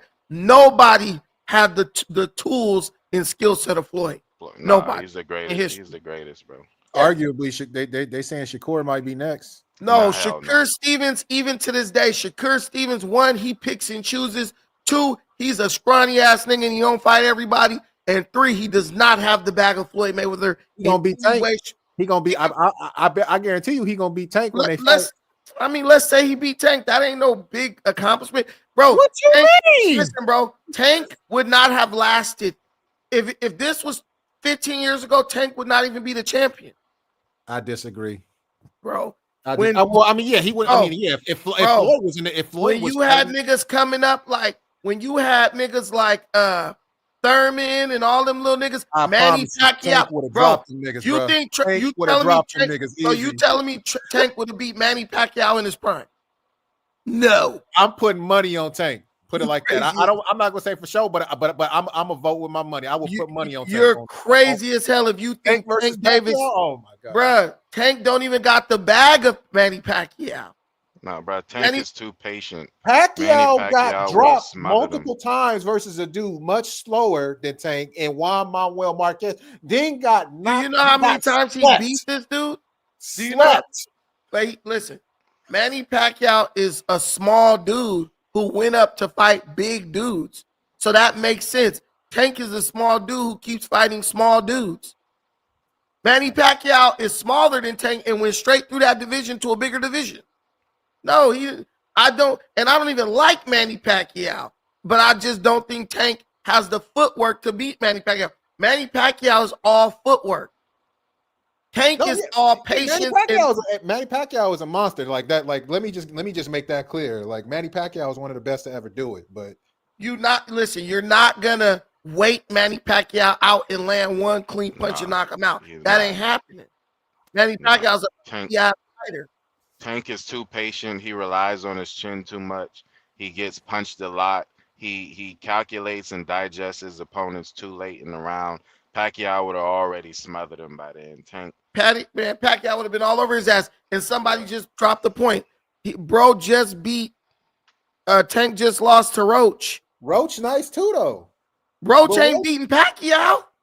Yeah, Roach ain't beating. I mean, yeah, I wouldn't bet on that, but come on, bro. Like I don't think I love Roach Tank is gonna too, beat bro. Tank again. I don't think I Roach love is gonna Tank beat too, Tank. bro.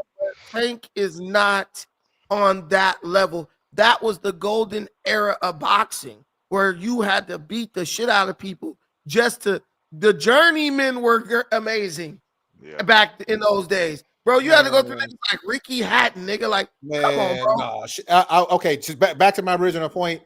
Shakur, come on, man. You out your mind if you think that Ricky Hatton would do anything to Shakur. No, I'm not saying that, but I'm just saying you had dudes who were beasts in their prime.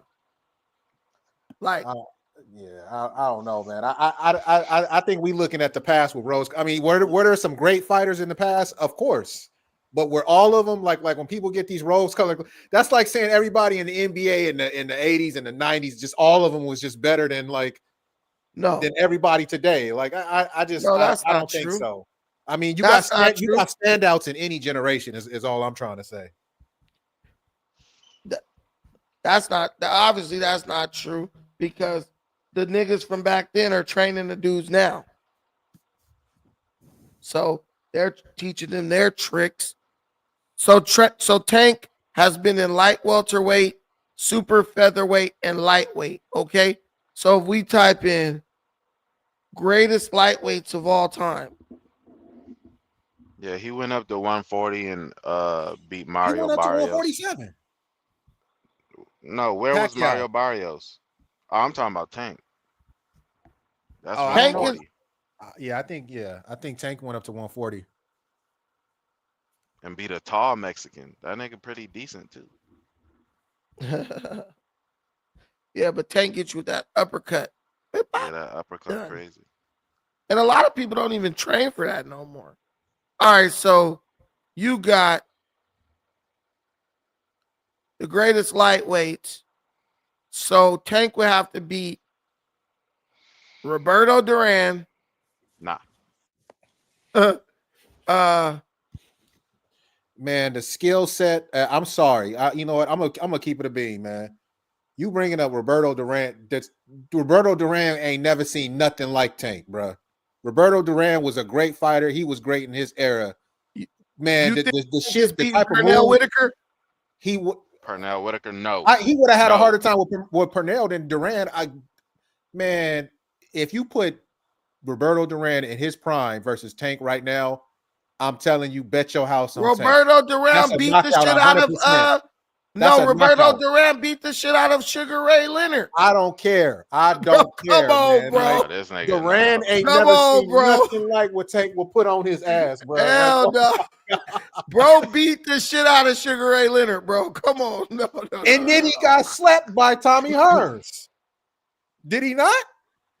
He got slept second round, I believe, if I'm not mistaken. But wasn't Tommy Hearns bigger than bro? Yeah, ain't Tommy Hearns like a motherfucking Okay, I mean welterweight. True, but I mean Tank hit like a welterweight. He needed the money. Bro needed the money, bro. Yeah. But I'm man, up here arguing for Tank. Like I'm not even a Tank fan like that. I'm more of a Shakur. I'm rocking with Shakur over all of them. But bro, which of these people is Tank gonna beat? Floyd Mayweather, Tommy Hearns, Pernell Whitaker. No. I don't know this guy. Floyd. Like we know that he and Mill Griffith. Come on, bro. This is stacked, nigga. Like, who the fuck it? Like, Sugar Ray Leonard, Sugar Ray Robinson. Come on, man. That's a stacked list. Anthony Jones, you tripping, bro? You tripping, bro?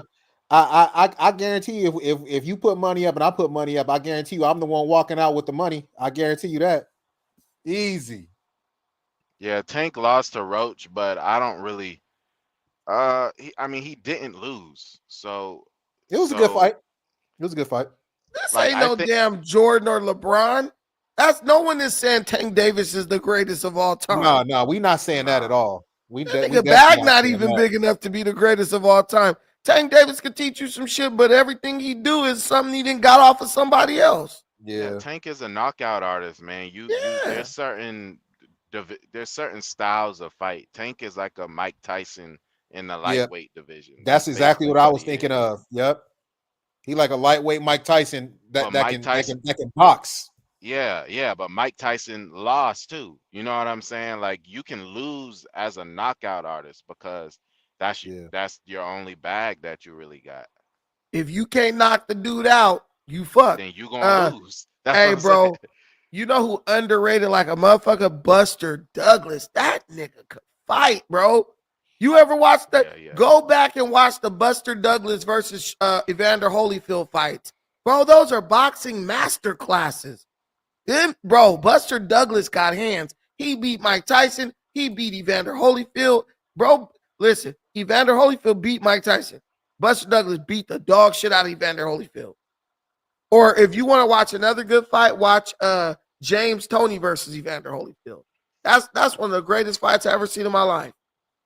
I heard a story of somebody that put money. I think they put like $1,000 or $10,000 on Buster Douglas versus Mike Tyson, and he won $1 million.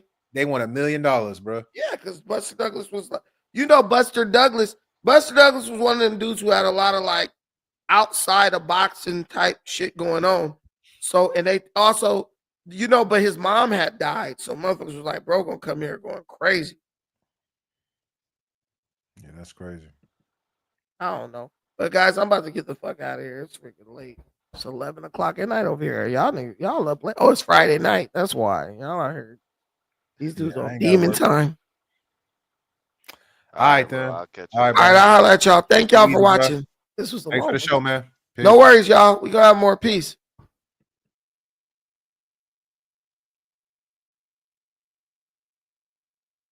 No.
Oh, Riddick Bowe, I'm tripping.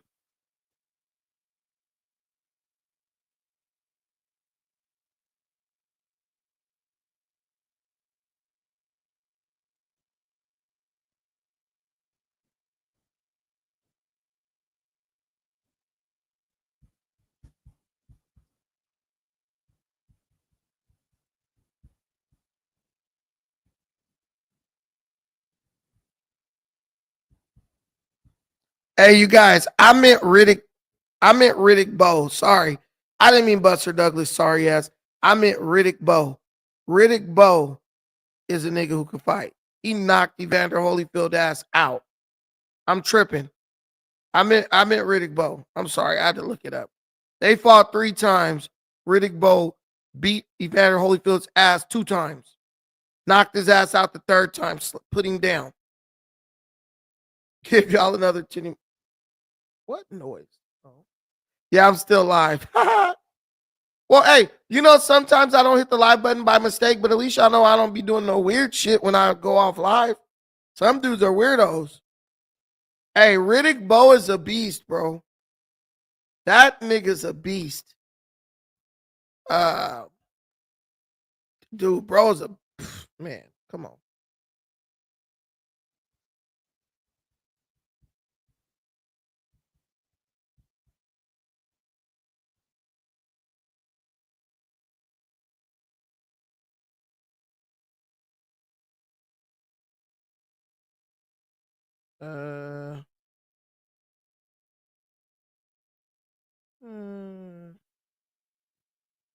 Okay. Yeah, Riddick Bowe. Hey, bro, go watch Evander Holyfield, Riddick Bowe, all 3 fights. Those are 3 of the best fights in the history of boxing, bro. Those are 3 of the best fights in the history of boxing. Easy. Riddick Bowe beat the dog shit out of Evander Holyfield that 3rd fight, though. That was a good ass fight. But Riddick Bowe retired in his prime like a dummy. Bro could have made so many millions. That boy could fight. But we out, y'all.